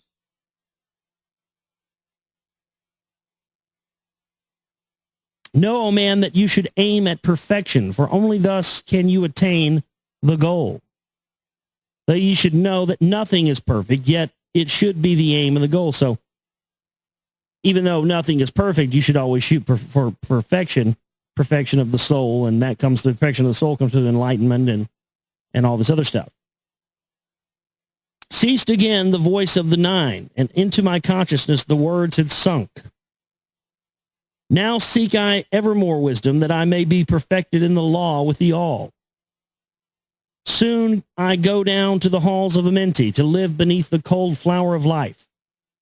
Ye whom I have taught shall never more see me, yet live I forever in the wisdom I taught. All that man is because of wisdom. All that he shall be is the result of his cause. Listen ye now to my voice, and become greater than common man. Lift your eyes upward. Let light fill your being. Be thou ever children of light.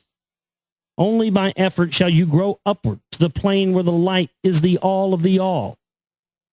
Be you the master of all that surrounds you. Never be mastered by the effects of your life. Create more than ever perfect causes, and in time thou shalt be a son of the light. Let your soul soar free ever upward, free from the bondage and the fetters of night. Lift your eyes to the sun in the sky space. For you, let it be a symbol of life. Know that you are the greater light, perfect in your own sphere, when you are free. Look not ever into the blackness. Lift up your eyes to the space above. Free, let your light flame upward, and you shall be called a child of the night.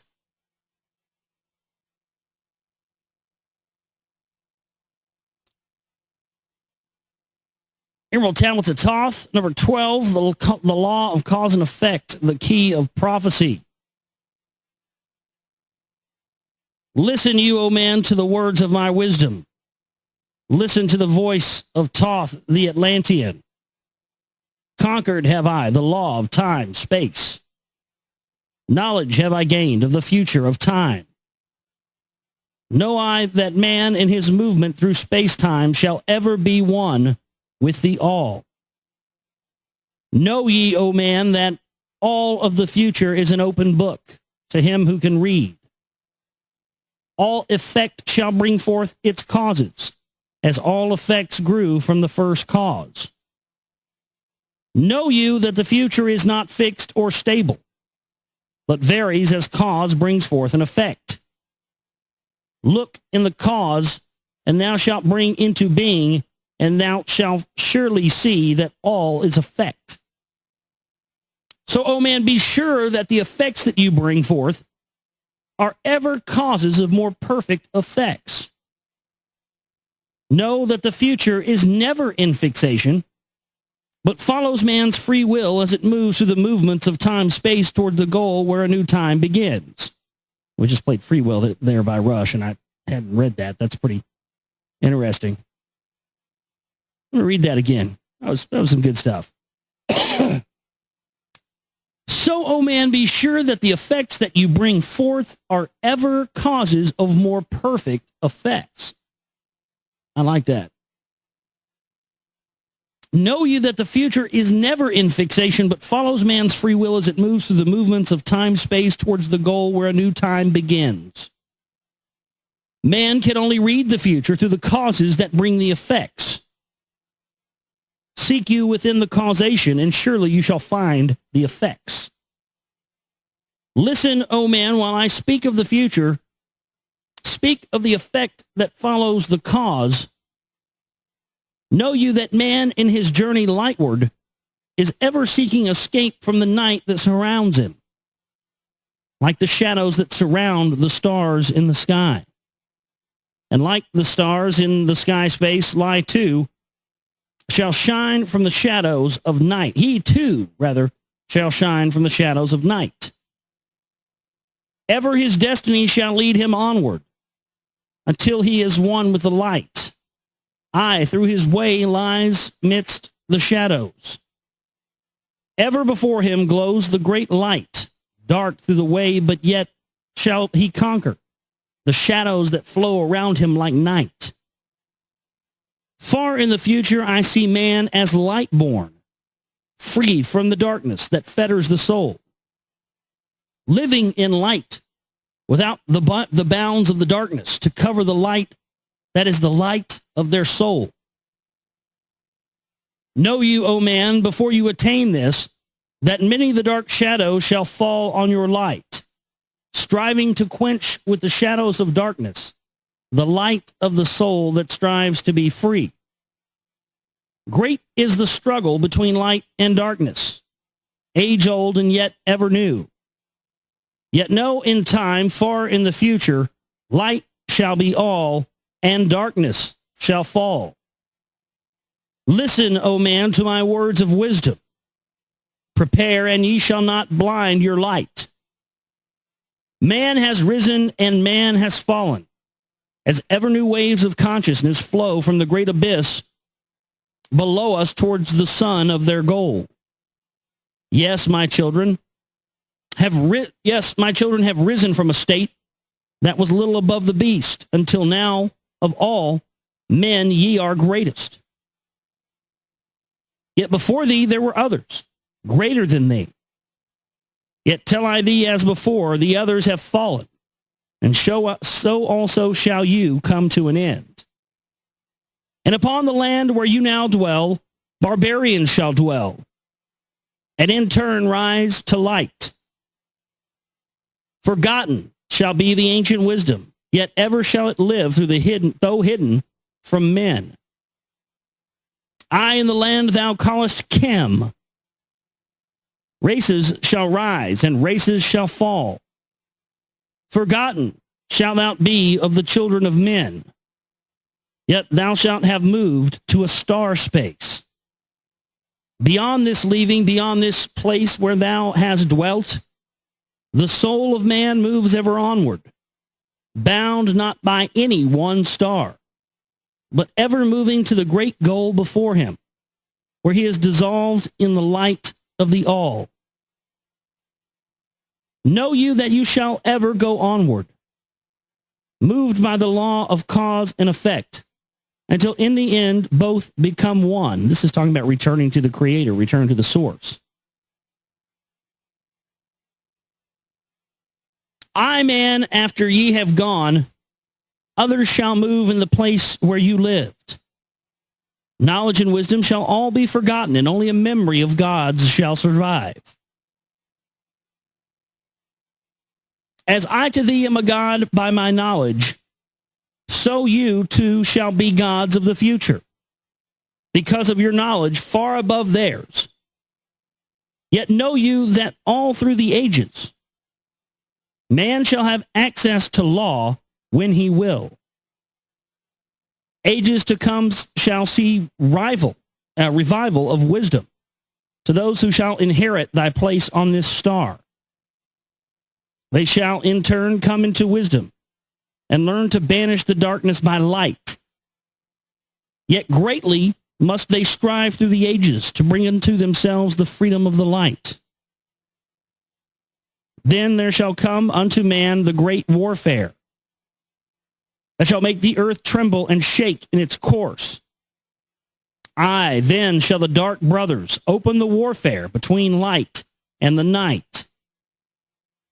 When man again shall conquer the ocean and fly in the air on wings like the birds, implying that we once all had the ability to fly, when he has learned to harness the lightning, then it shall be time for the warfare to begin. Great shall the battle he twixt the forces, great the warfare of darkness and light. Nations shall rise against nation, using the dark forces to shatter the earth. Talking about nuclear warfare here, aren't they? Weapons of force shall wipe out the earthman until half of the races of men shall be gone. Then shall come forth the sons of the morning and give their edict to the children of men, saying, O men, cease from thy striving against thy brother. Only thus can you come to the light. Cease from thy unbelief, O my brother, and follow the path, and you know are right. Then shall man cease from their striving, brother against brother and father against son. Then shall the ancient home of my people rise from its place beneath the dark ocean wave. Atlantis is going to re-rise, huh? That's nice to know. But we'll be all too bad we'll all be wiped out to see it, though, right? I don't like the sound of this. This sounds like a threat. Then shall the age of light be unfolded, with all men seeking the light of the goal. Then shall the brothers of light rule the people. Banished shall be the darkness of night. What, the sun worshippers are going to take over? Is that what they're saying here? Yeah, I don't know if I like the sound of this. This to me sounds like the, yeah, we're aliens. Yeah, we seeded you. And by the way, we're coming back and we're going to run shit again. I don't know if I like that. That whole edict of be careful of, the regime, the tyrannical regime that you kick out, because 99% of the time it gets replaced with something that's even worse than what you're kicking out. Yeah. I, the children of men, shall progress onward and upward to the great goal. Children of light they shall become. Flame of the flames shall their souls ever be. Knowledge and wisdom shall be man's in the great age, for he shall approach the eternal flame, the source of all wisdom, the place of beginning that is yet one with the end of all things. I, in a time that is yet unborn, all shall be one and one shall be all. Man, a perfect flame of this cosmos, shall move forward to a place in the stars. I shall move even from out of this space-time into another beyond the stars. Long have you listened to me, O my children.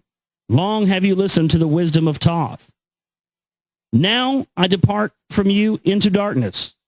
Now go I into the halls of Amenti, there to dwell in the future, when light shall come again to man.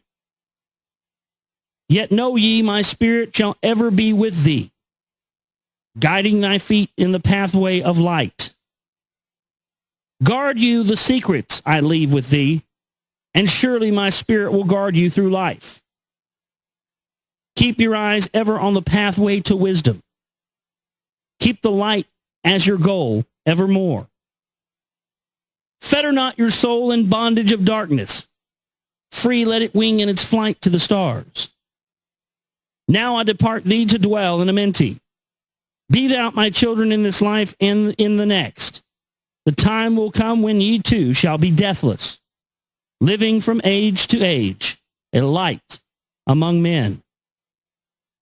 Guard ye the entrance to the halls of Amenti. Guard ye the secrets I have hidden among ye. Let not the wisdom be cast to barbarians. Secret shall thou keep it for those who seek light. Now I depart.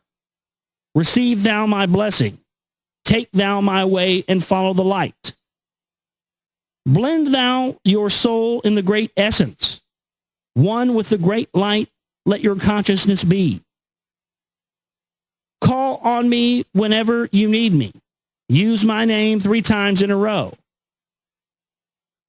Chequadet, Aralek, Velamides. It's like fucking Beetlejuice, Beetlejuice, Beetlejuice. That's always nice. Say the fucker's name 3 times and he appears. That doesn't make me, I don't know. That doesn't make me comfortable.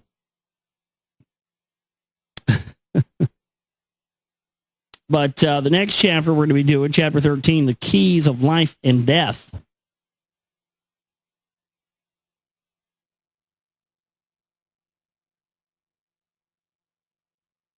The keys of life and death.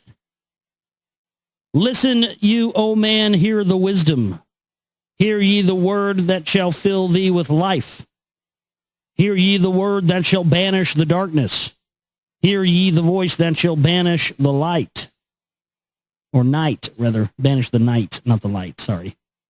Got to be specific here because they're being pretty specific with what he's saying here, so want to make sure I get that right. Mystery and wisdom have I brought to my children, knowledge and power descended from old. Know you not that all shall be opened when you shall find the oneness of all? One shall you be with the masters of mystery, conquerors of death, and masters of life. Aye, you shall learn of the flower of Amenti, the blossom of life that shines in the halls. In the spirit shall you reach that halls of Amenti, and bring back the wisdom that liveth in the light. I mean, am I the only one that thinks every time he says that, he says something he's talking about? It just to me sounds like a dimethyltryptamine trip. It just sounds to me like DMT. You know? As soon as you figure out you've got the most powerful hallucinogenic substance known to man inside your body, all of us do, and it's found on most things existing on this planet, you'll go into the halls of Menti and and be one with the light. Yeah, you sure as fuck will. Ho-ho. You know, you see those guys sitting cross-legged on the yoga mat saying they're high on life? You better believe it, buddy. Now you know what the fuck they're talking about. It does, though. Sounds like Thoth's about to fucking do a fucking battle line or something. Some fucking pure fucking human grade DMT. In spirit, you shall reach that halls of Amenti and bring back the wisdom that liveth in the light. Know you that the gateway to power is secret. Know you that the gateway to life is through death. Aye, through death, but not as you know death, but a death that is life and is fire and is light. Desireth thou to know the deep hidden secret? Look in your heart where the knowledge is bound.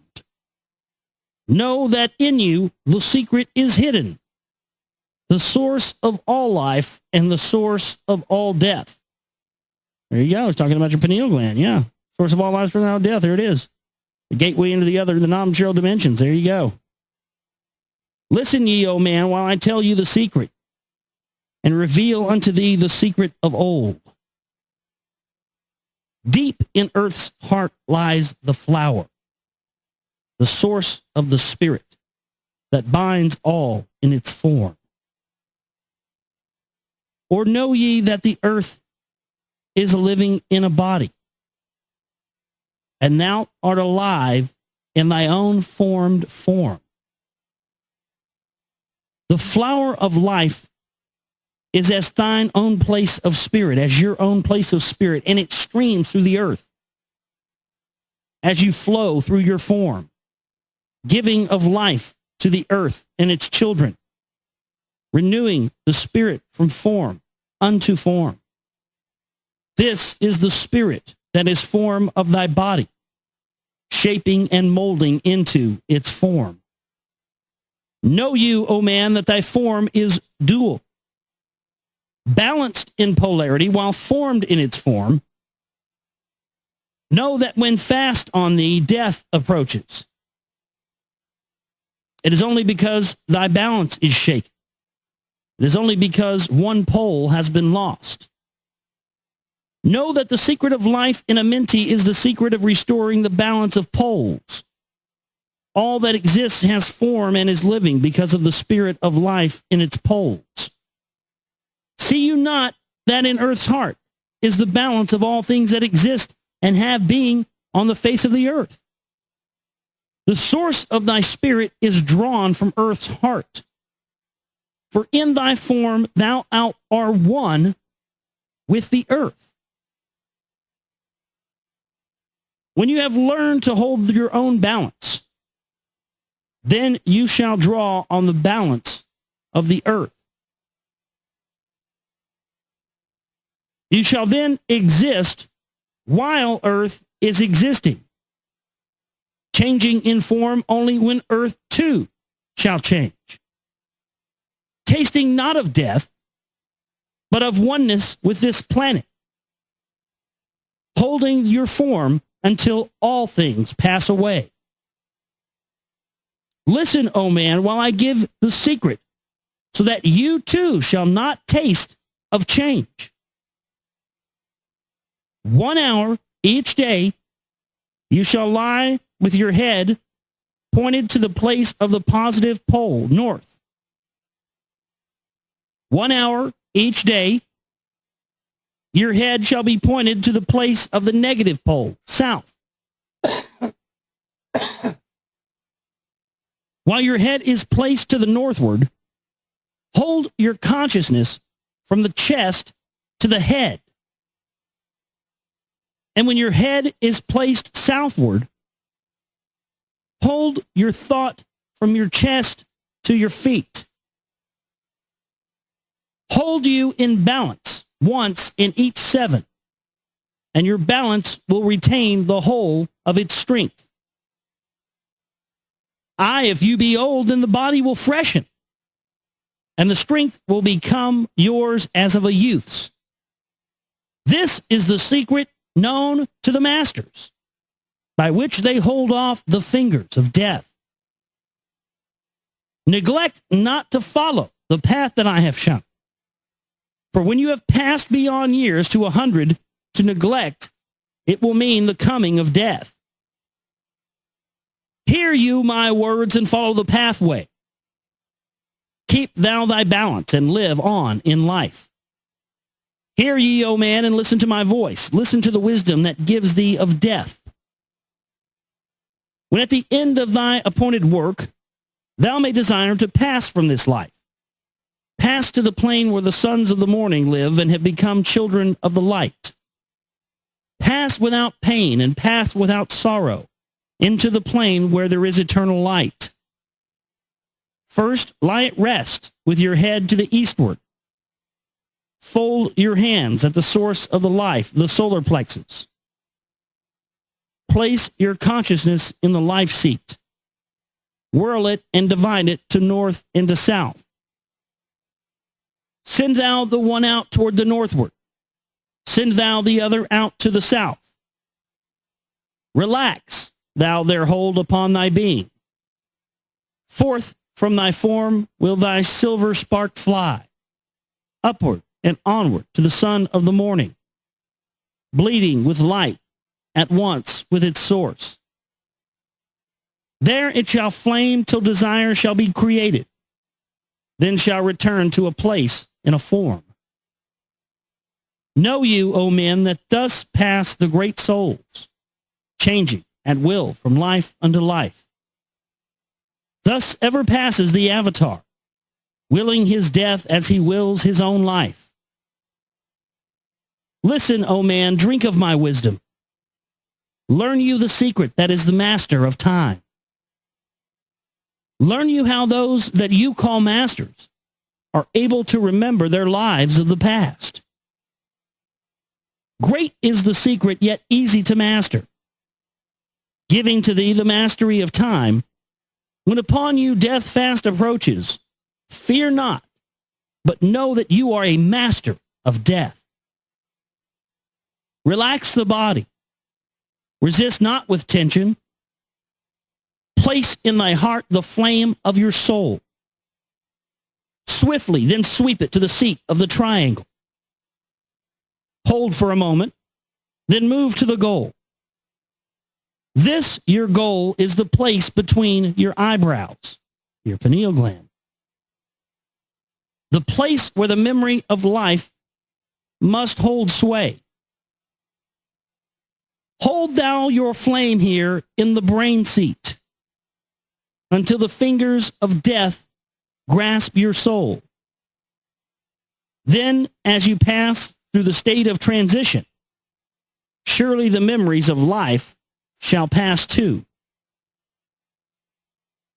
Then shall the past be as one with the present. Then shall the memory of all be retained. For you shall be free from all retrogression. The things of the past shall live in today.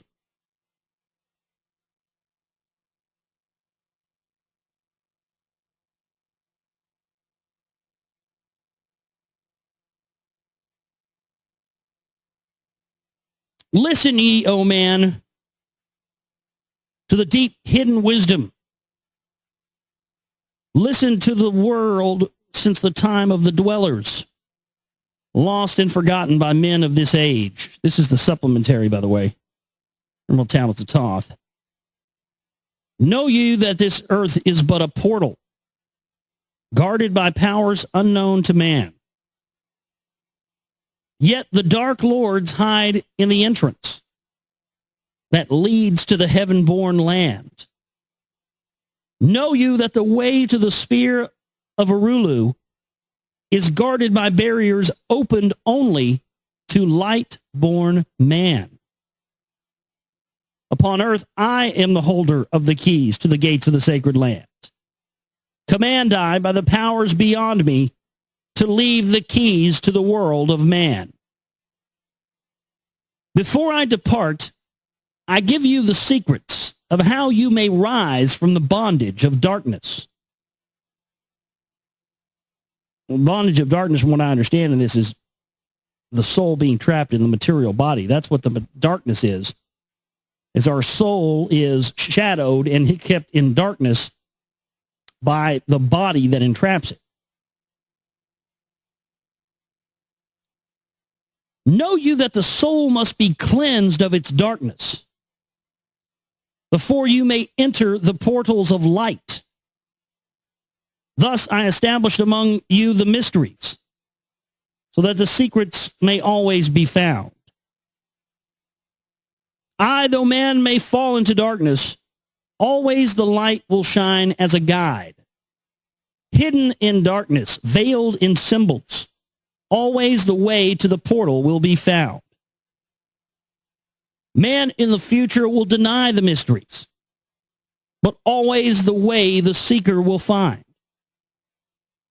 Now I command you to maintain my secrets, giving only to those that you have tested, so that the pure may not be corrupted, so that the power of truth may prevail. Listen you now to the unveiling of mystery. Listen to the symbols of mystery that I give. Make of it a religion, for only thus will its essence remain. Regions there are, two between this life and the great one, traveled by the sands who depart from this earth. Duat, the home of the powers of illusion.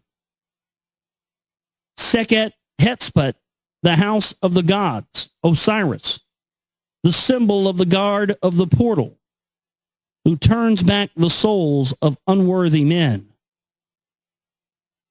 Beyond lies the sphere of the human-born powers. Arulu, the land where the great ones have passed. There, when my work among men has been finished, will I join the great ones of my ancient home. He's talking about going through a portal into the other side, to the other realms here. 7 are the mansions of the house of the mighty. 3 guards the portal of each house from the darkness. 15 the ways that lead to the Duat. 12 are the houses of the Lord of Illusion, facing 4 ways, each of them different. 42 are the great powers, judging the dead who seek for the portal. 4 are the sons of Horus. 2 are the guards of east and west of Isis. The mother who pleads for her children, queen of the moon, reflecting the sun. Ba is the essence, living forever. Ka is the shadow that man knows as life. Bo cometh not until Ka is incarnate. These are mysteries to preserve through the ages. Keys are they of life and of death. Hear ye now the mystery of mysteries. Learn of the circle of beginningless and endless, the form of he who is one and in all. Listen and hear it. Go forth and apply it. And thus you will travel the way that I go, which is through a portal, motherfucker. That's what he made it sound like. You want to ride like I ride, fool? You know what you got to do. Damn, all right. You will travel the way that I go. You want to ride like me? You want to ride through the portal? Hey. Mystery in mystery, yet clear to the light born. The secret of all I now will reveal. I will declare a secret to the initiated, but let the door be wholly shut against the profane. 3 is the mystery. Come from the great one. Hear and light on thee will dawn. In the primeval dwell 3 unities. Other than these, none can exist.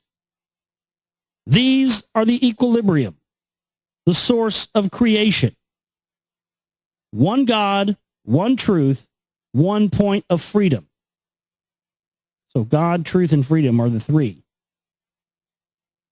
Three come forth from the three of balance, all life, all good, all power. Three are the qualities of God in his light home, infinite power, infinite wisdom, infinite love. Three are the powers given to the masters to transmute evil, assist good, and use discrimination. Three are the things inevitable for God to perform: manifest power, wisdom, and love. Three are the powers creating all things: divine love, possessed of perfect knowledge; divine wisdom, knowing all possible means; divine power, possessed by the joint will of divine love and wisdom. Three are the circles or the states of existence: the circle of light where dwells nothing but God, and only God can traverse it; the circle of chaos where all things by nature arise from death; the circle of awareness where all things spring from life. All things animate are of three states of existence: chaos or death, liberty in humanity, and felicity of heaven. Three necessities control all things, beginning in the great deep, the circle of chaos, and plenitude in heaven. Three are the paths of the soul: man, liberty, and light. Three are the hindrances: lack of endeavor to obtain knowledge, non-attachment to God, and attachment to evil. In man, the three are manifest. Three are the kings of power within. Three are the chambers of the mysteries, found yet not found in the body of man. Hear ye now of he who is liberated, freed from the bondage of life into light. Knowing the source of all the worlds shall be open. Aye, even the gates of Arulu shall not be barred. Yet heed, O man, who wouldn't enter heaven? If ye be not worthy, better it be to fall into the fire. Know ye that the celestials pass through pure flame at every revolution of the heavens, and they bathe in the fountains of light. Listen you, O man, to this mystery. Long in the past, before you were man-born, I dwelled in the ancient Atlantis. There in the temple I drank of the wisdom, poured as a fountain of light from the dweller. Give the key to ascend to the presence of light in the great world. Stood I before the Holy One, enthroned in the flower of fire. Veiled was he by the lightnings of darkness, else my soul by the glory would have been shattered.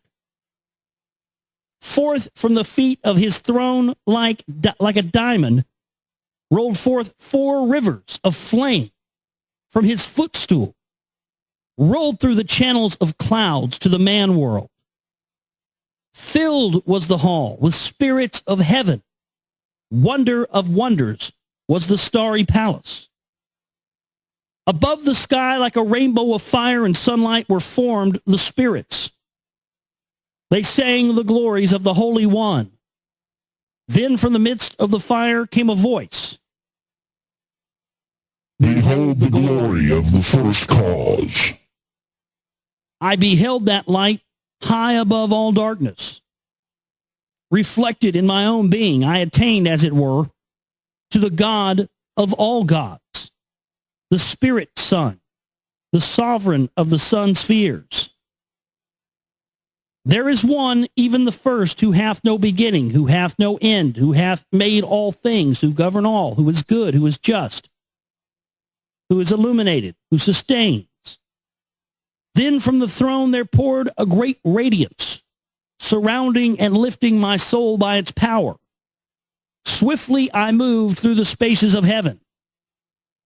Shown was I the mystery of mysteries. shown the secret heart of the cosmos. Carried was I to the land of Arulu, and I stood before the lords in their houses. Opened they the doorway so I might glimpse the primeval chaos. Shuddered my soul to the vision of horror, and shrank back my soul from the ocean of darkness. Then I saw the need for the barriers, and saw the need for the lords of Arulu. Only they, with their infinite balance, could stand in the way of the inpouring chaos. Only they could guard God's creation. Then did I pass around the circle of light. I saw all the souls who had conquered the darkness, and saw the splendor of light where they dwelled. Longed I to take my place in their circle, but longed I also for the way I had chosen. When I stood in the halls of Amenti and made my choice to do the work that I would do. Passed I from the halls of Arulu down the earth space where my body lay. Arose I from the earth where I rested. Stood I before the dweller. I gave my pledge to renounce my great right until my work on earth was completed, until the age of darkness be past. Listen, you, O man, to the words that I shall give you. In them shall you find the essence of life. Before I returned to the halls of Amenti, taught shall you be on the secrets of secrets, and how you too may arise to the light. Preserve them and guard them. Hide them in symbols, so the profane will laugh and renounce. In every land form you the mysteries. Make the way hard for the seeker to tread. Thus will the weak and the wavering be rejected. Thus will the secrets be hidden and guarded, held till the time when the wheel shall be turned. Through the dark ages, waiting and watching, my spirit shall remain in the deep hidden land. When one has passed all the trials of the outer, summon you me by the key that you hold. Then will I, the initiator, answer. Come from the halls of the gods in Amenti. Then will I receive the initiate and give him the words of power. Hark ye, remember these words of warning. Come not to me, and bring not to me one lacking in wisdom, impure in heart, or weak in his purpose, or else I will withdraw you from your power to summon me from the place of my sleeping. Now, I've read this somewhere else before on the show about the pure of heart thing. Supposedly, there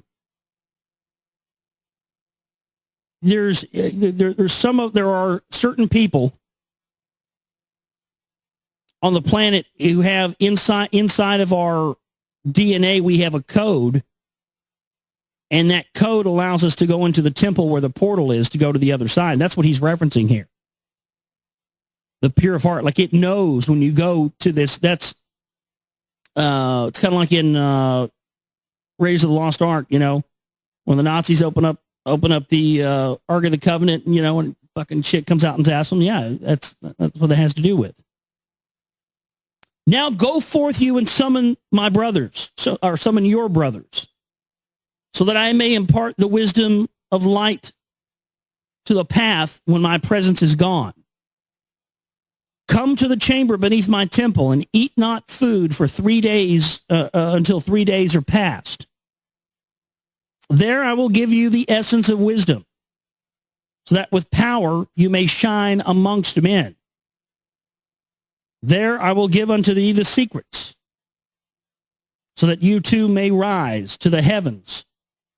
God-man in truth and in essence you be. Depart now and leave me while I summon those you know of, but yet don't know not.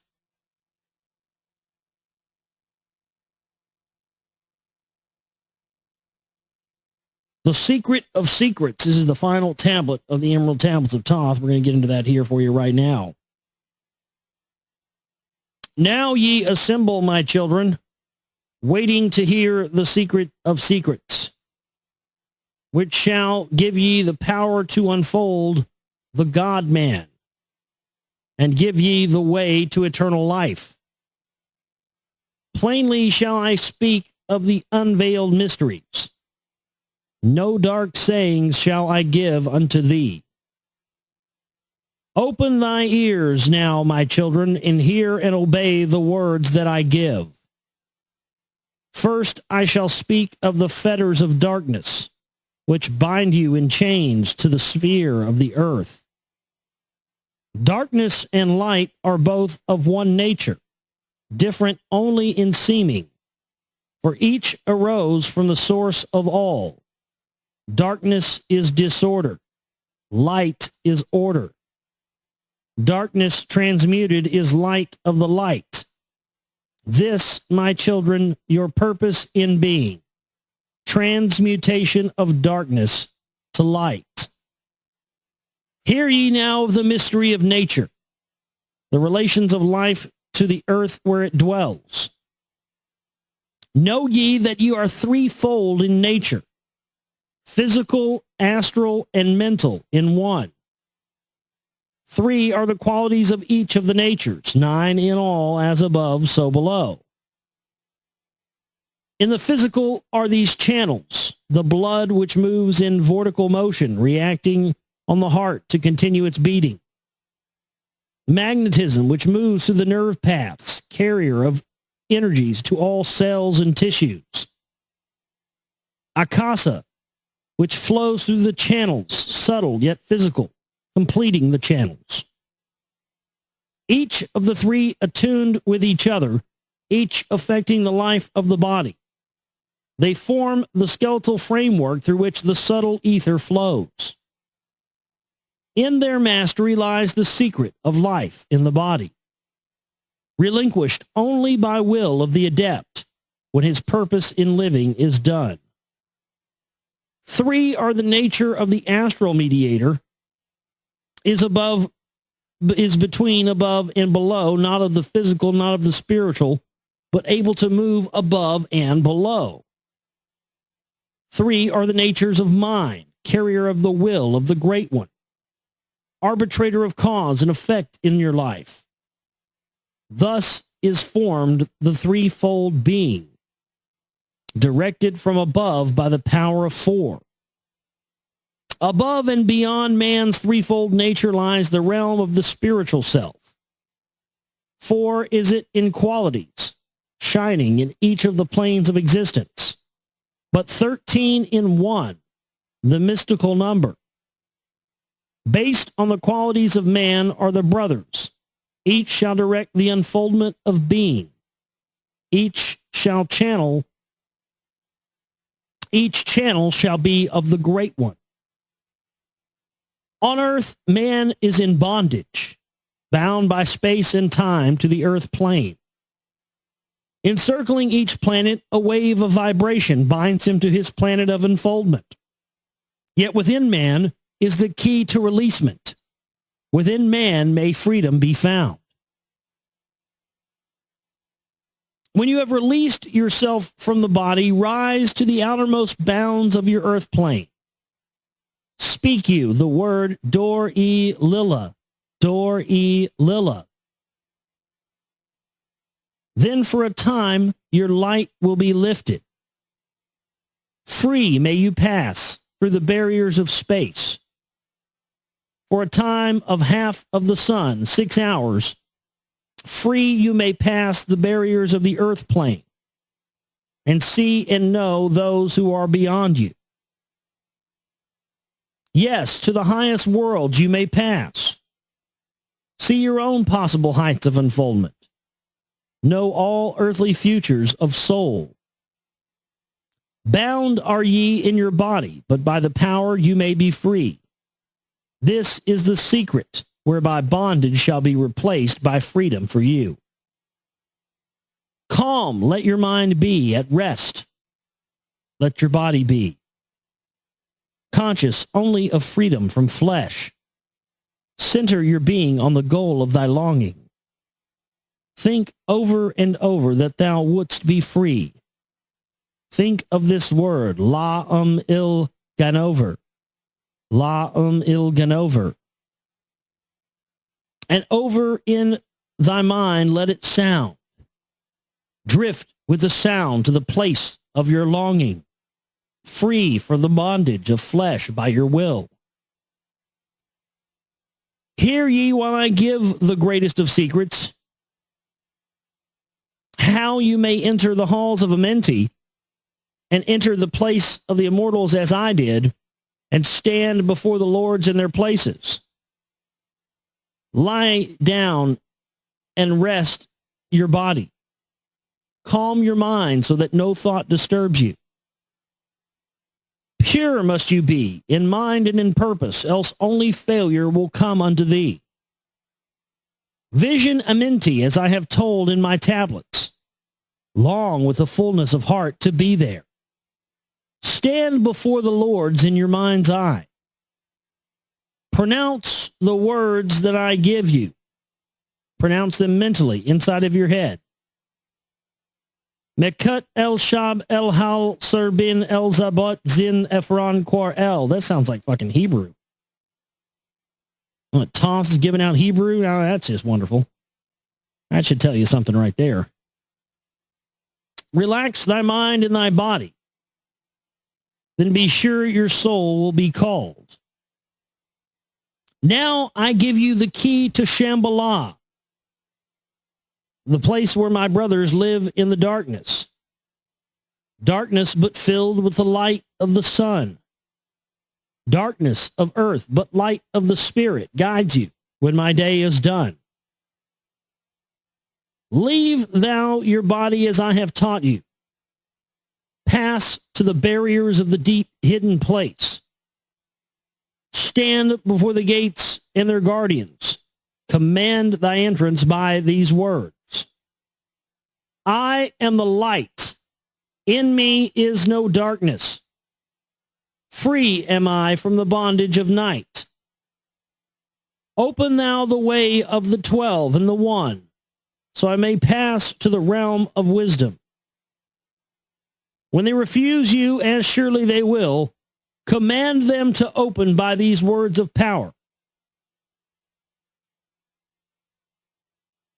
And these words of power are, I am the light. For me, there are no barriers. Open, I command, by the secret of secrets. Adam, El, Ahim, Sabur, Zu, Adam. Then if thy words have been truth of the highest, open for thee the barriers will fall. Now I leave thee, my children. Down yet up to the halls I shall go. Win you the way to me, my children, and truly my brothers you shall become. Thus finish I my writings. Keys let them be to those who come after, but only to those who seek my wisdom. For I am only for these am I the king and the way. You always got to love that. It's always, I think some fascinating stuff in these tablets, and I'm glad we read them. But when it's all said and done, it still kind of feels like follow me, obey me, do things my way, and if you do things the way I tell you to do it and do it my way, then you're going to have eternal life, or you're going to have power, and the rest of this stuff. This it just kind of sounds like the makings of a cult and religion and everything else that we've known. It kind of sounds like the blueprint for all that. But at the same time,